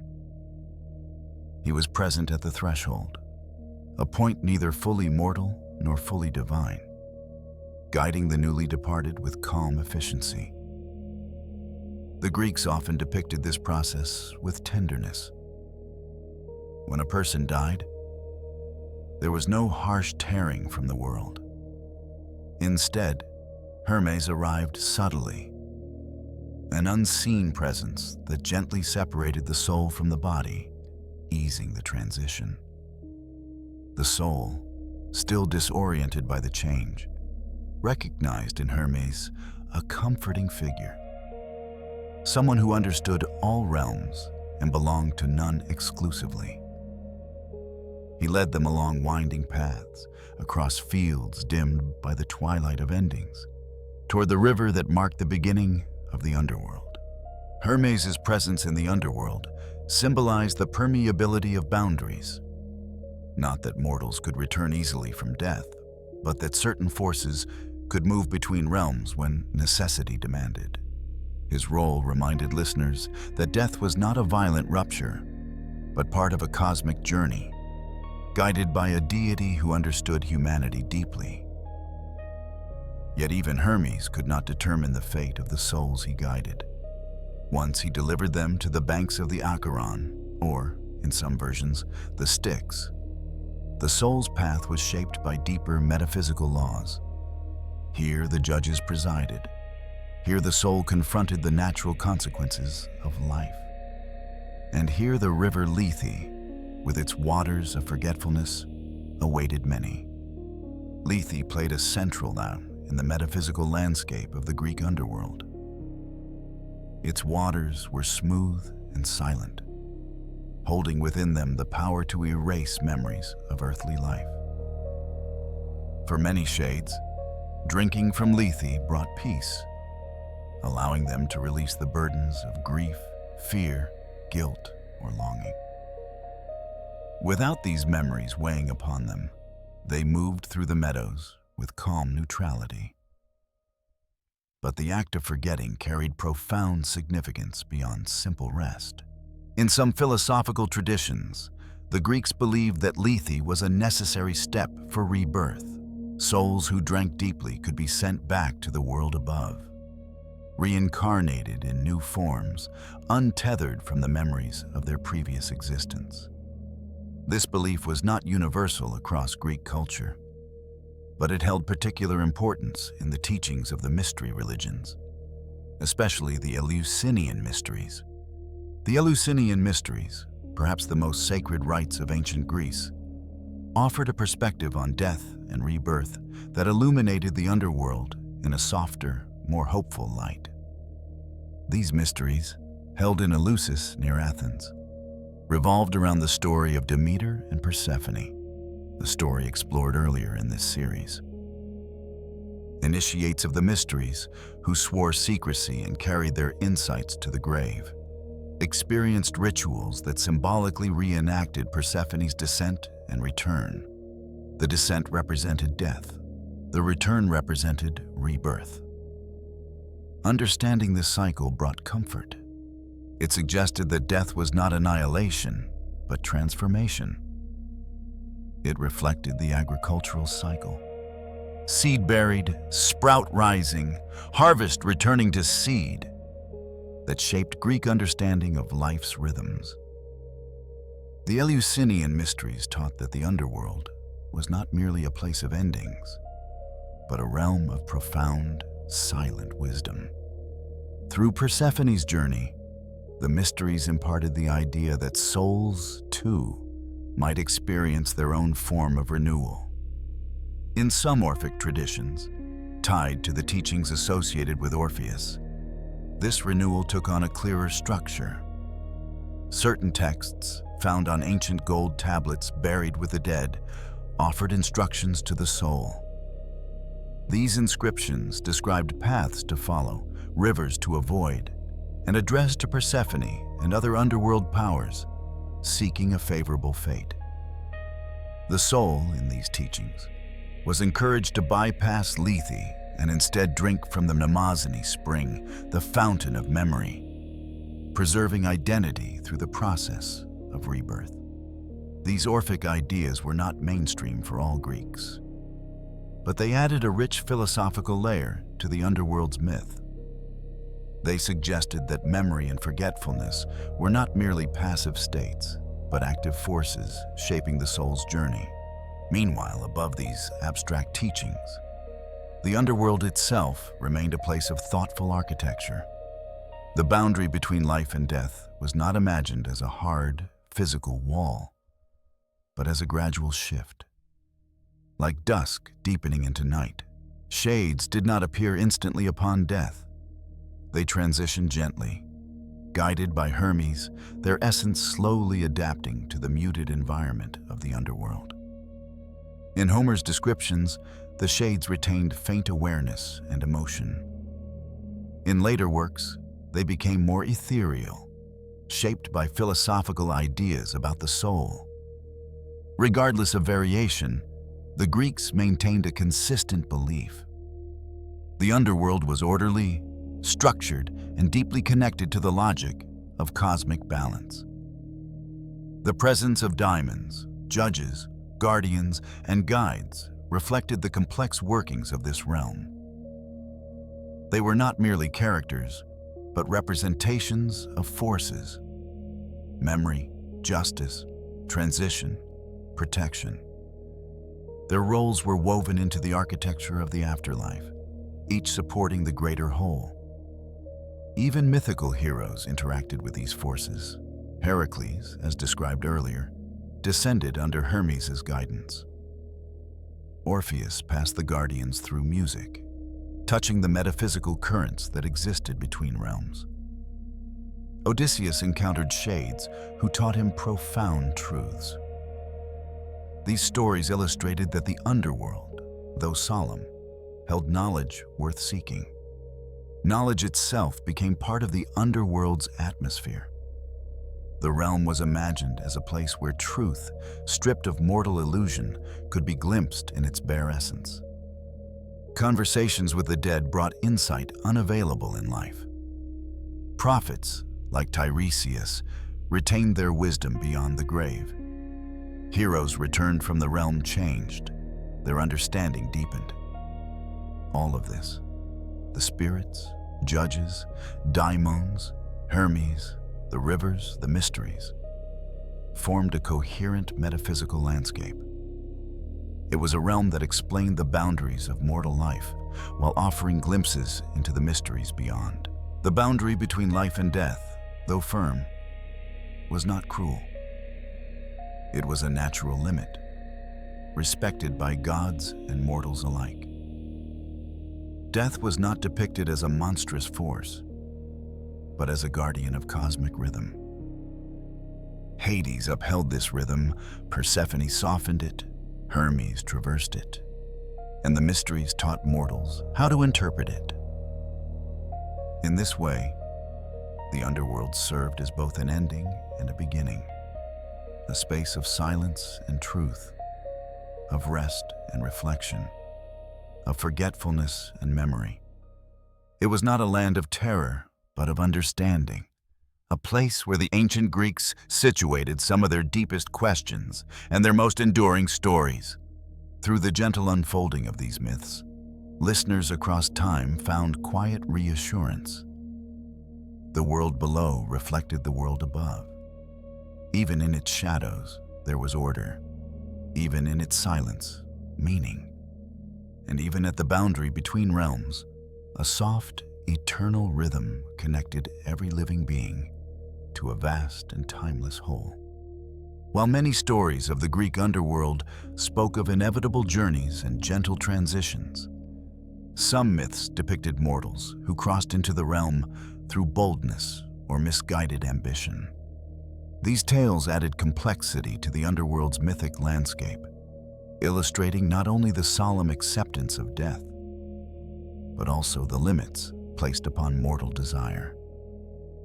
Among such tales, none served as a more profound warning than that of Theseus and Pirithous, two heroes whose friendship and daring led them into the deepest shadows beneath the earth. Theseus, the famed king of Athens, had earned renown through feats of strength and courage, slaying the Minotaur, uniting Attica, and facing countless dangers with unwavering resolve. Pirithous, the king of the Lapiths, was his equal in daring, known for bold actions and loyalty. The bond between them grew strong, forged through adventures that tested their courage and judgment. Yet even heroes of great renown were not immune to the flaws that defined human nature. One flaw in particular, overconfidence, became the catalyst for their descent into the underworld. Some traditions say the two friends sought to test their worth by abducting daughters of the gods. Theseus chose Helen of Sparta, whom he carried off when she was still a child, intending to marry her when she came of age.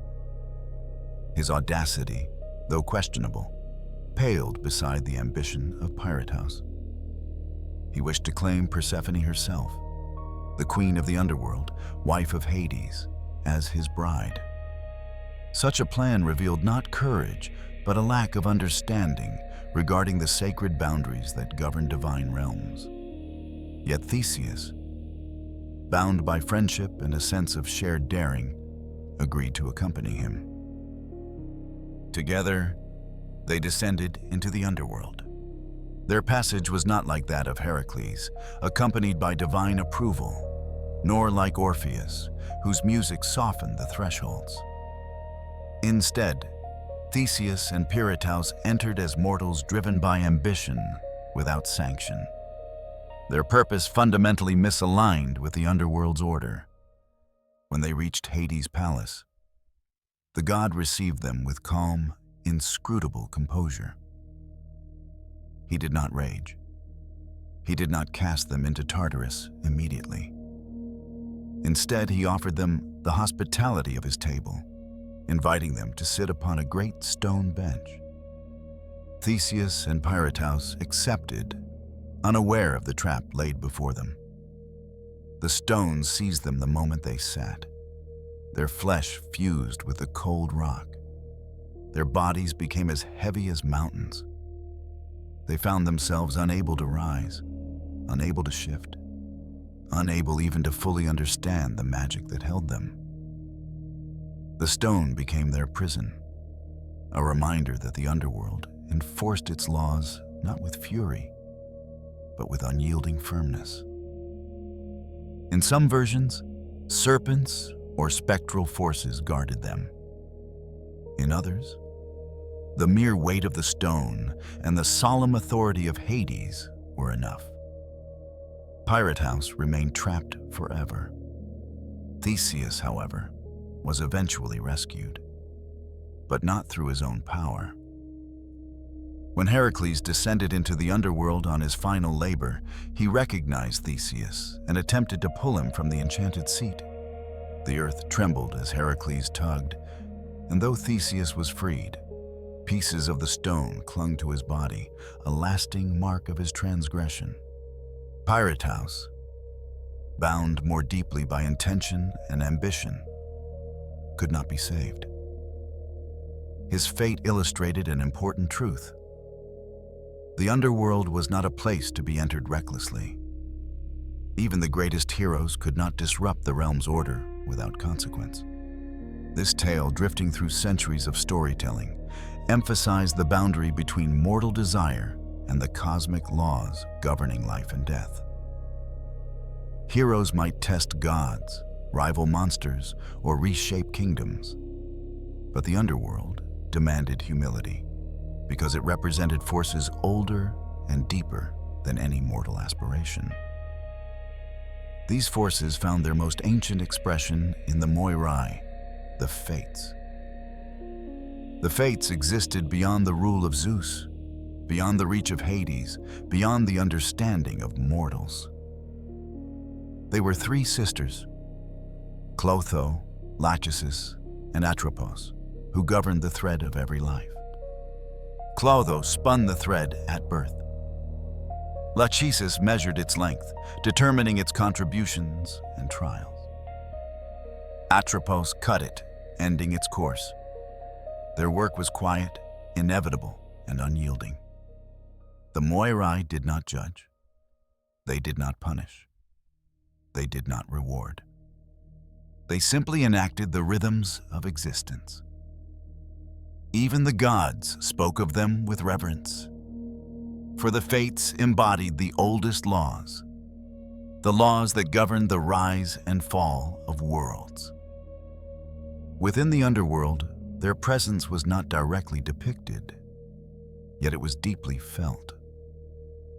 Every soul that crossed the threshold did so because Atropos had cut their thread. Every shade drifting in the meadows had been shaped by the length measured by Lachesis. Every rebirth, in traditions that embraced such ideas, was possible because Clotho had spun anew. Thus, the underworld's architecture did not exist in isolation. It was intertwined with fate, memory, and cosmic order. This interconnectedness influenced how the ancient Greeks understood the passage of souls.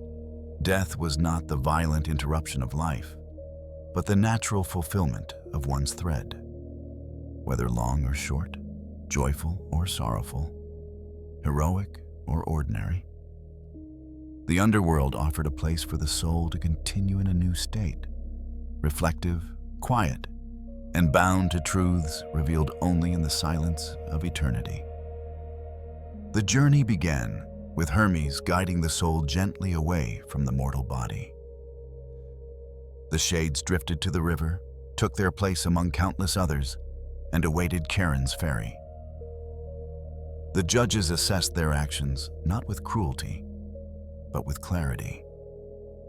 The soul then entered the region that aligned with its life, not in reward or punishment alone, but in reflective harmony. In this structure, the underworld mirrored the natural world. Just as the living experienced seasons of growth and decline, the dead experienced states of memory and transformation. The movement from life to death was not abrupt, but part of the same cycle that governed the blooming of flowers, the rising of crops, the turning of tides, and the passing of days. This philosophy gave the Greeks a distinct view of mortality.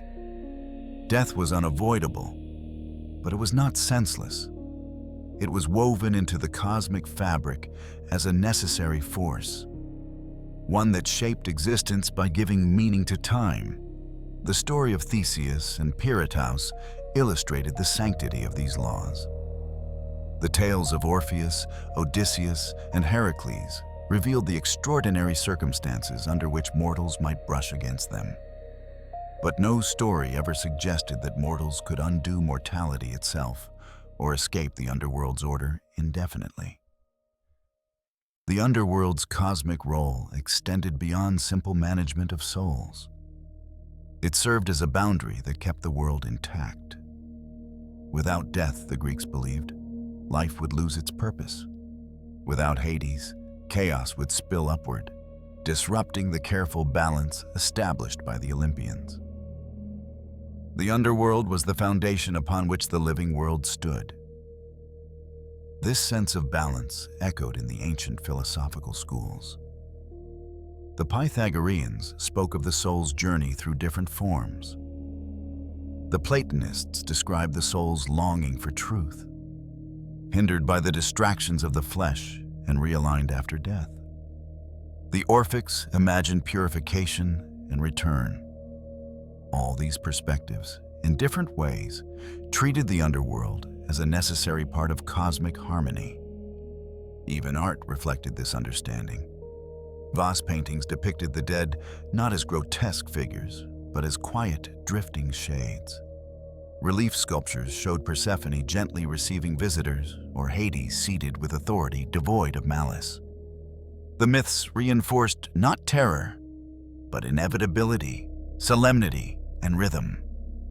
Through such imagery, listeners learned that death was not a force to be feared, but understood. A guardian of limits, a passage into another form of existence. In this worldview, the underworld functioned like a vast, cosmic ledger. Every soul, however humble, was accounted for. No life slipped through unmarked. No deed disappeared entirely. The architecture of the afterlife captured the collective memory of humanity, storing it in the meadows of Asphodel, the depths of Tartarus, the light of Elysium, and the mist of Lethe. The Moirai ensured that each life thread reached its destined length. The judges ensured that each soul found its appropriate place. Hermes ensured that none wandered lost between realms. And Hades ensured that the realm remained intact, orderly, and protective of all within it. In this way, the Greek underworld became more than a mythic landscape. It became a symbolic map of human experience, articulating the boundaries of desire, the consequences of action, the inevitability of fate, and the dignity inherent in every ending. The story of Theseus and Pirithous remained as a cautionary tale within this larger system. Their ambition illustrated the difference between heroic courage and reckless desire. Their fates reinforced the truth that the underworld could not be bent by mortal will.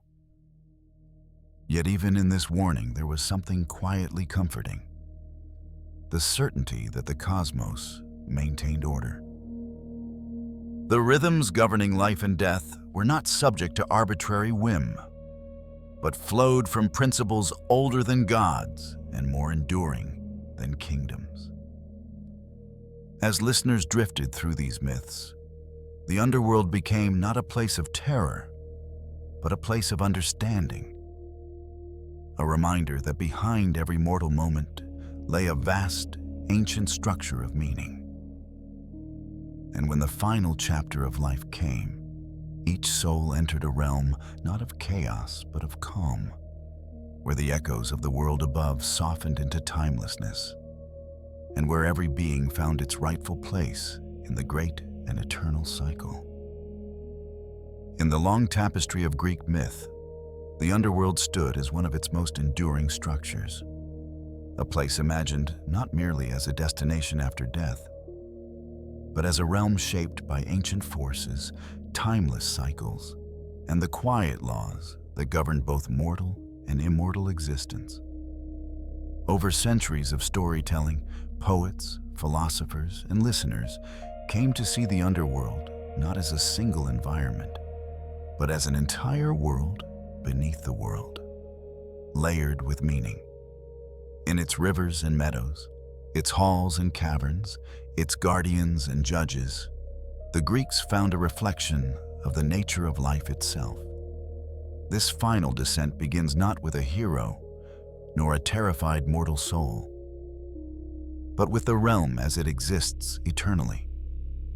Steady, quiet, patient, a realm that watches the rise and fall of cities, the bloom and wither of seasons, the birth and death of generations, without ever altering its nature. It is a kingdom of stillness, where time moves not with the rush of days and nights, but with the soft rhythm of eternity. At the surface of the world, the transition toward the underworld's domain begins subtly. In myth, entrances existed in many places: deep caverns, narrow chasms, and quiet hollows where the earth seemed to breathe with an older pulse. These were not marked by violence or foreboding, but by stillness, a kind of silence that slowed the air and dimmed the light. Travelers who passed these places sometimes felt a faint shift in awareness, as though the mortal world thinned for a moment and something older pressed gently through.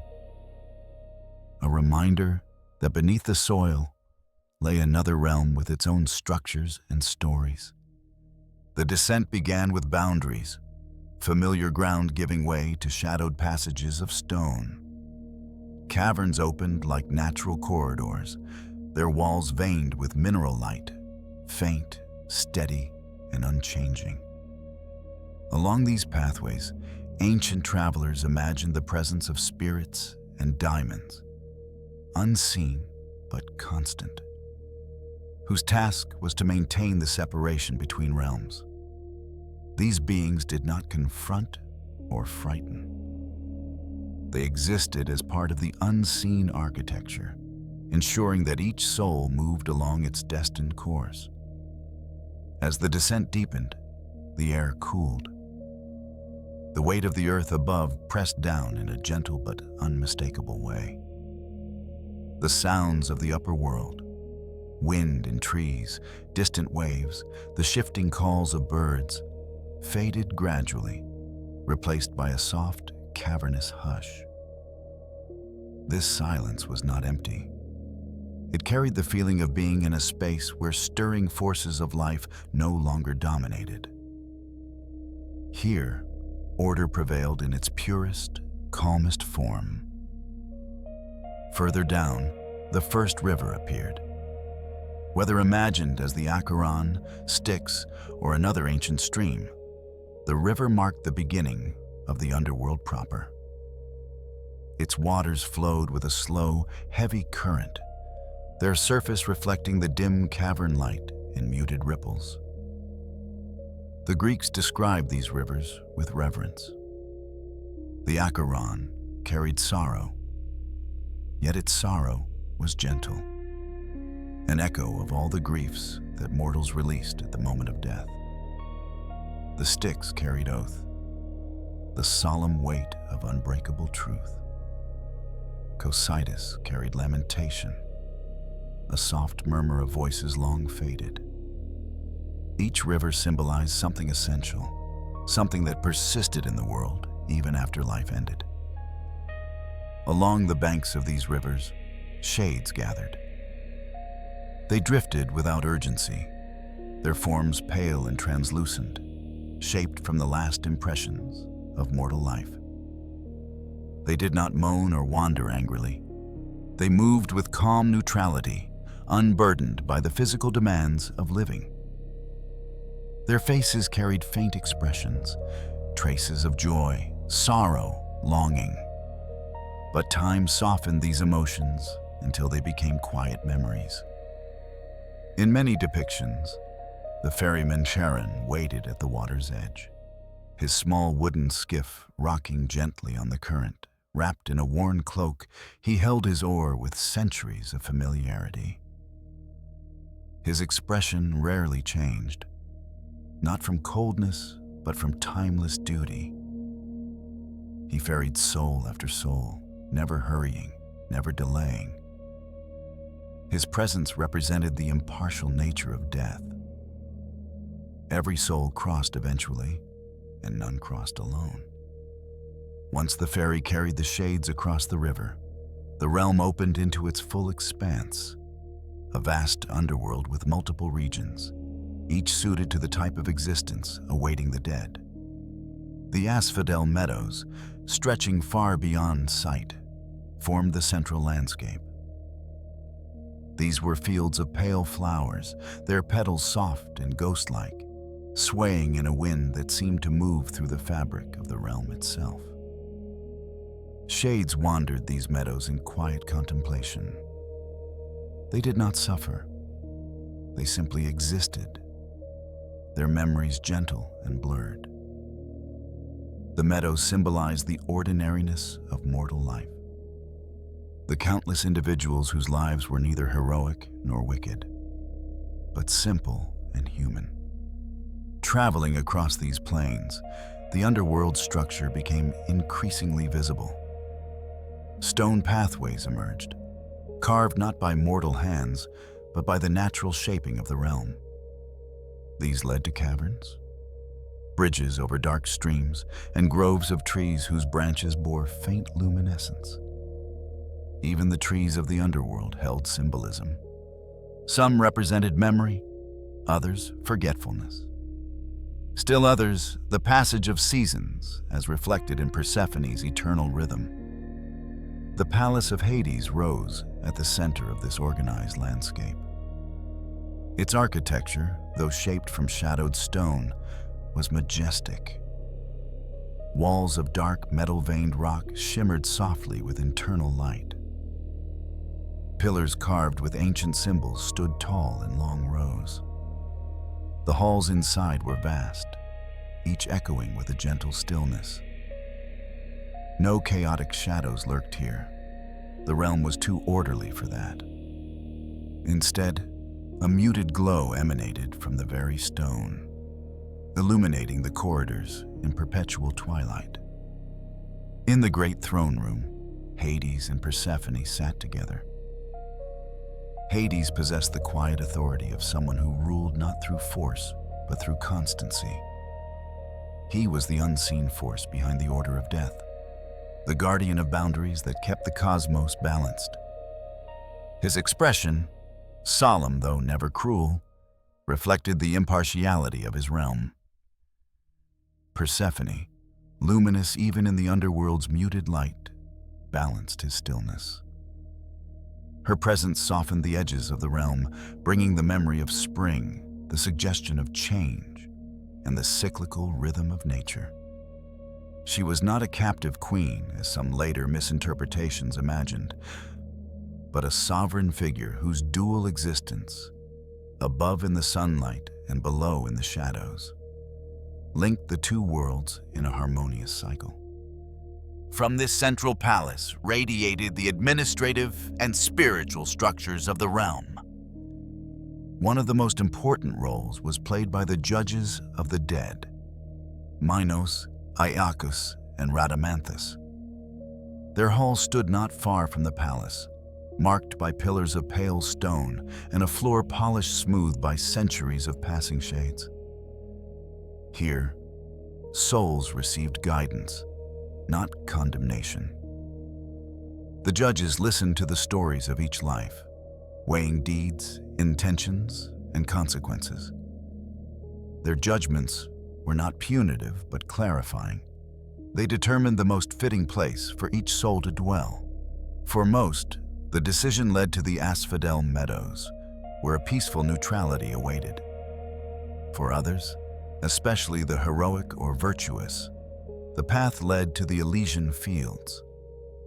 Elysium was the realm of peace, depicted as a place of eternal spring. Soft golden light bathed its fields, gentle breezes carried the scent of blossoms that never withered. Souls in Elysium did not wander aimlessly. They walked with purpose, conversing, reflecting, and enjoying the tranquility earned through a life of virtue or heroism. Some versions imagined Elysium as part of the islands of the blessed, distant shores bathed in sunlight beyond the mortal horizon. The underworld held darker regions as well, though these were reserved only for a select few whose actions defied sacred order. Tartarus, deep below the rest of the realm, remained a prison for the Titans and the most extreme offenders. Yet even Tartarus was not depicted as chaos, but as structured consequence. A realm where punishments reflected the symbolic weight of deeds. Though Tartarus contained suffering, the core of the underworld was not defined by torment. Rather, Its purpose lay in balance, ensuring that death, memory, and transformation followed the cosmic order established at the world's beginning. Beyond the major regions, the underworld contained countless subtle domains. There were groves where shades gathered to recall faint memories of life, moments softened by time until they felt like dreams. There were quiet caverns where daemons tended to the metaphysical fabric of the realm, guiding energies that flowed between the living world and the dead. There were even small sanctuaries where Persephone's presence lingered, gardens of faintly glowing plants, each leaf and petal symbolic of the cycles of nature. Throughout all these spaces flowed the underworld's rivers. Their presence shaped the geography and meaning of the realm. Lethe, the river of forgetfulness, drifted gently through the meadows. Shades drank from it, releasing memories that no longer served them. Forgetfulness was not punishment, but peace, a soft unburdening of the weight carried in life.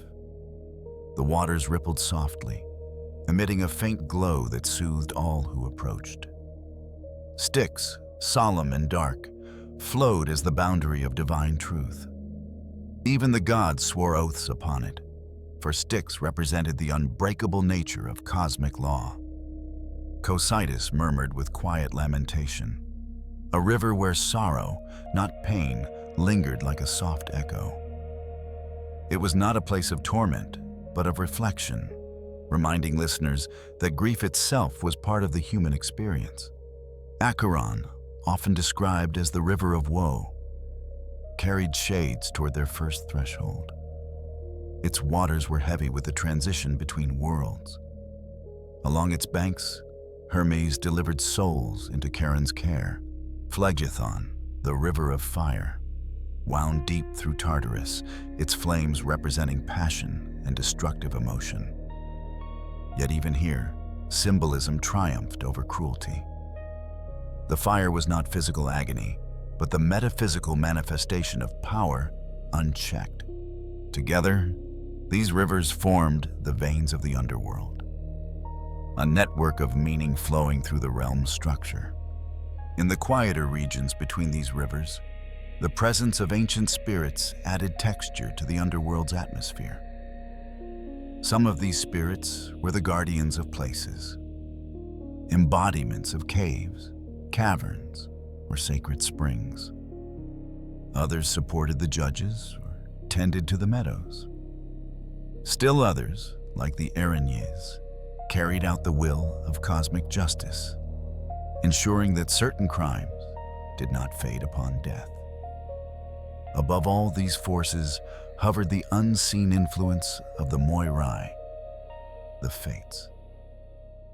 Clotho spun the thread of life. Lachesis measured its length. Atropos cut it. Their influence touched every soul who entered the underworld. For their scissors determined the moment each transition occurred. Even the gods respected the work of the Moirai, acknowledging that fate existed beyond divine intervention. In philosophical traditions, particularly the Orphic and Platonic schools, the underworld gained an even richer meaning. It became a place of learning, where the soul confronted truths inaccessible in life. Plato described the soul's journey after death as a process of reflection and purification, shaped by the consequences of one's deeds.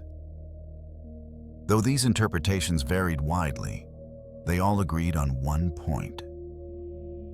The underworld was a realm of truth, where illusions fell away and the essence of a person remained.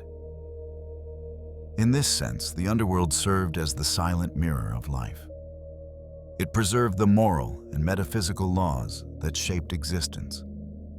It caught each soul gently when life ended and guided it into a state suited to its nature. At the heart of all this order stood Hades, not as a tyrant, but as the steward of this immense structure. His realm existed because life required boundaries, because worlds needed limits, and because mortal beings needed a place where the story of their lives could settle into stillness. In the vast quiet of the underworld, where time slowed to a gentle hum, these truths rested like stones on a riverbed, stable, unmoving, eternal. And through this realm flowed the subtle rhythm of Persephone's journey, the cycle of seasons reflected in her comings and goings. With her departure each spring, the underworld softened. With her return each fall, it brightened faintly with her presence. This cycle linked the upper and lower worlds, reminding listeners that death and life were intertwined, not separate. The underworld existed not as a final end, but as a necessary part of cosmic harmony, a realm of endings, transitions, memories, and transformations. It was the silent foundation upon which the world of the living rested. Deeper into the realm of Hades, the landscape shifted again. Not abruptly, but with a gradual, natural transition characteristic of the underworld's quiet logic. Where the meadows of Asphodel lay open and vast, the deeper regions grew enclosed, their boundaries marked by ancient ridges of stone and faintly glowing fissures. These areas were not meant for the wandering dead, but formed part of the underworld's structure, like the foundations of a great temple hidden beneath the surface. In these depths, the air carried a subtle resonance, as though the stone itself hummed with ancient memory. Here lay the regions associated with old myths, zones where cosmic history had left its imprint. Not far from these silent caverns stood Tartarus, though its presence extended downward into an immeasurable abyss rather than outward across the realm. The approach to Tartarus was marked by vast bronze gates forged by divine hands. These gates were not crafted as instruments of cruelty, but as barriers capable of containing ancient power. Behind them, the oldest battles of the cosmos left their echoes. The Titanomachy, the struggles between Olympian order and primordial force. Though closed and immovable, the gates symbolized one of the underworld's core principles: that balance required constraint, that certain forces must remain still for the world above to flourish. Yet Tartarus itself was only one part of the underworld's deeper architecture. Surrounding it were caverns shaped by time, where faint lights drifted like echoes of the souls who once passed near. The floors were smooth, polished not by mortal hands, but by the ages. The vast ceilings rose into shadow, disappearing into darkness so deep that it seemed to merge with the concept of infinity itself. From these caverns, corridors wound back upward toward the central regions. They intersected with paths shaded by ethereal trees, trees whose roots reached into the very essence of memory and whose leaves glowed softly with the light of inner thought. These trees did not shed leaves in the mortal sense. Instead, their shimmering foliage reflected the shifting landscape of the underworld. When Persephone dwelled below, their light seemed warmer. When she rose to the world above, their glow softened into a gentle hush. Among these groves existed places associated with reflection, small sanctuaries where shades might pause, not in active thought, but in a kind of peaceful awareness. Here, diamonds drifted subtly, their forms often invisible to the mortal imagination, but ever present in the myths. These beings tended to the natural processes of the realm, ensuring that memory softened as needed, that boundaries between regions remained firm, and that the underworld structure never faltered. In one such quiet grove, the presence of Lethe, the river of forgetfulness, was strongest. Lethe wound gently through the meadow-like terrain, its waters calm and clear. The river emitted a faint, soothing light. Not bright, but serene, like moonlight filtered through fog. Shades approached its banks without hesitation, drawn by the promise of peace. Some sipped its waters lightly, releasing the heaviest memories of their former lives. Others drank deeply, dissolving into a tranquil state where all earthly burdens faded completely. Lethe represented one of the underworld's greatest gifts, rest. Not oblivion as punishment, but the quiet relief of setting down the weight of life. The Greeks understood that memory, while precious, could also bind the soul. To forget was not always to lose. It was to find clarity, stillness, and the freedom to exist without the pressures and pains of the mortal world. Near Lethe existed another river known in the Orphic mysteries, Mnemosyne, the river of memory. Only the initiates of particular sacred rites sought this spring, wishing to carry their identity into future existence. They believed that by drinking from Mnemosyne instead of Lethe, they could escape the cycle of forgetting and preserve wisdom across rebirth. Orphic gold tablets, buried with the dead, offered instructions to the soul. To approach Mnemosyne, to remember its divine origins, to seek freedom from mortal cycles. These teachings were not universal, but they enriched the tapestry of underworld lore. They revealed that in the Greek imagination, the realm of the dead was not static. It could hold multiple truths, multiple pathways, and multiple philosophies. Memory and forgetfulness coexisted as forces shaping the soul's eternal journey. Far from the rivers, in areas where the underworld's terrain rose toward symbolic heights, stood the domains of the Erinyes, also known as the Furies. These ancient spirits of justice were born from night and represented the raw, primordial power of moral consequence. They did not punish ordinary wrongdoing, but pursued crimes that struck at the heart of sacred law, especially offenses against family, blood, or divine commandments. The Erinyes were not constant tormentors. They appeared only when cosmic harmony demanded retribution. Their existence underscored a fundamental truth. Moral violations reverberated beyond life, carrying consequences that the living alone could not escape. The presence of the Erinyes added depth to the underworld's moral structure. They were one part of a system that included the judges, the daimons, the rivers, and the gods themselves. In this vast ecosystem of meaning, the underworld maintained equilibrium.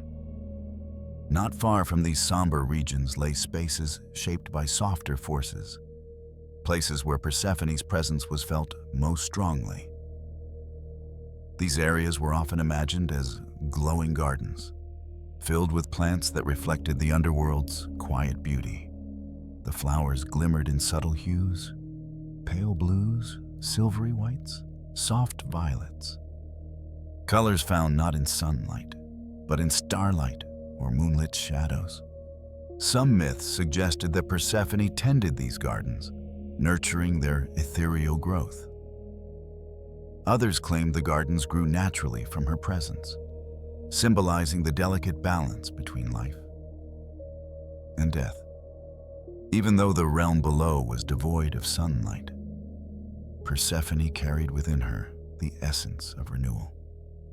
These gardens, regardless of how they formed, illustrated the softer side of the underworld, reminding listeners that even in a realm of endings, beauty persisted.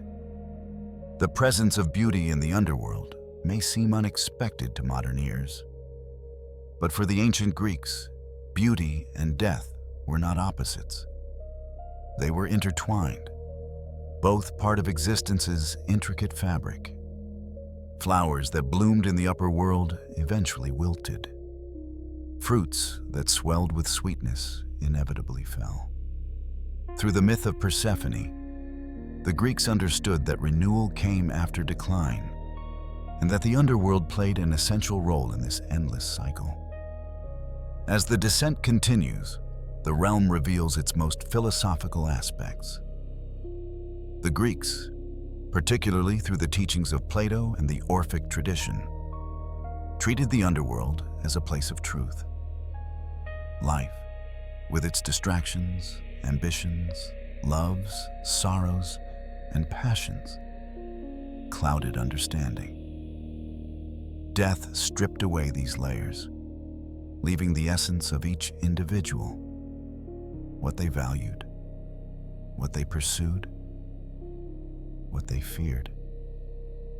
In this stripped-down state, the soul confronted reality in its purest form.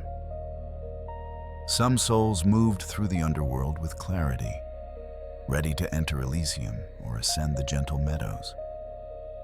Others carried the weight of their choices more heavily, aligning themselves naturally with the regions suited to their nature. The underworld required no cruelty to assign fates. The soul's own qualities determined its destination. This philosophical dimension gave the Greek underworld a unique tone. It was not a realm of moral terror, but one of recognition. The soul encountered itself, reflected in the landscape around it. Those who lived in harmony with noble values found calm beauty awaiting them. Those who betrayed sacred laws found the symbolic consequences of their actions. Those who lived ordinary lives found the Asphodel Meadows, a vast, peaceful neutrality. Yet for all these intricacies, the underworld remained a realm of profound stillness. Time flowed gently, without the pressure of clocks or seasons. Change occurred only in connection with Persephone's journey, the quiet comings and goings that tied the underworld to the world above.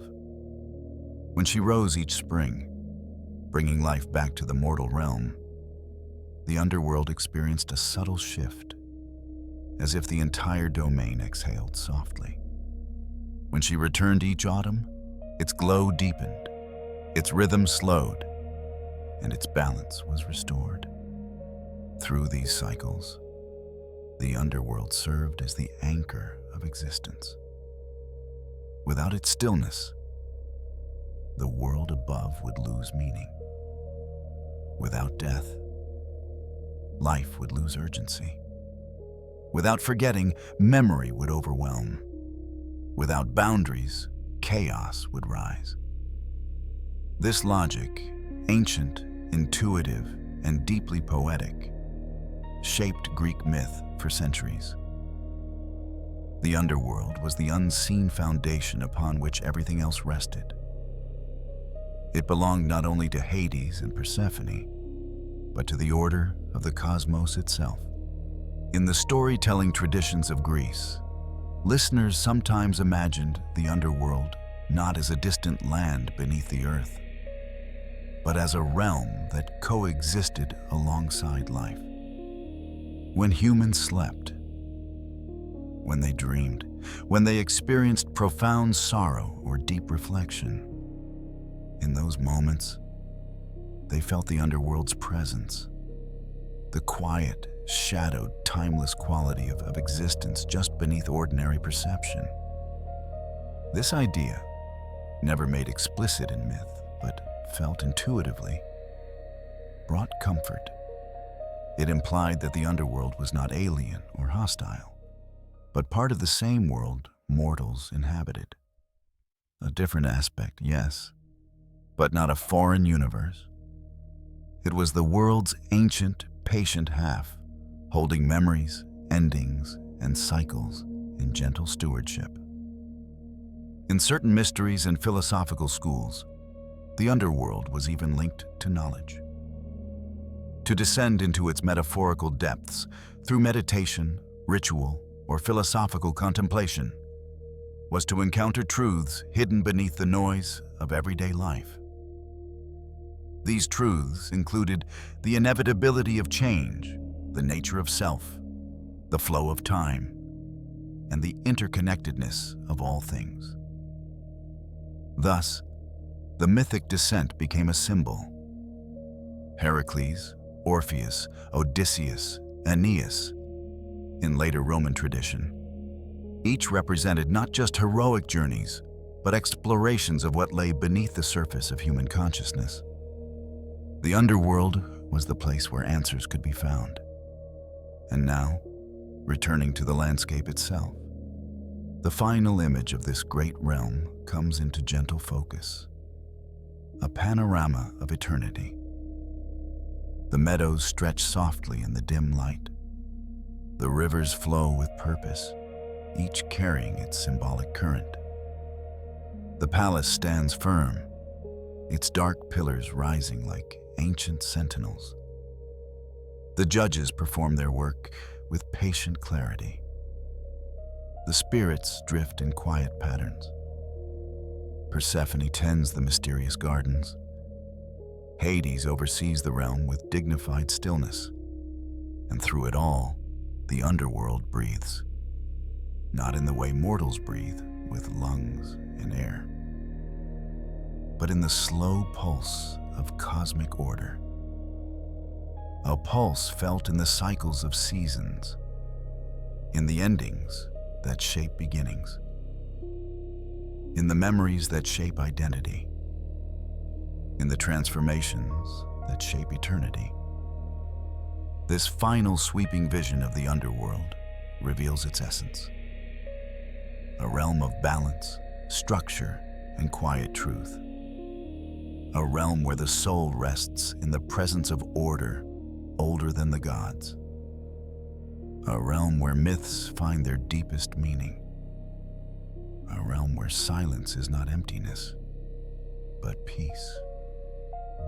The descent ends not with a loud conclusion, but with a soft, eternal calm. The peaceful stillness of a world beneath the world, forever watching, forever holding, forever part of the great harmony that shapes all existence.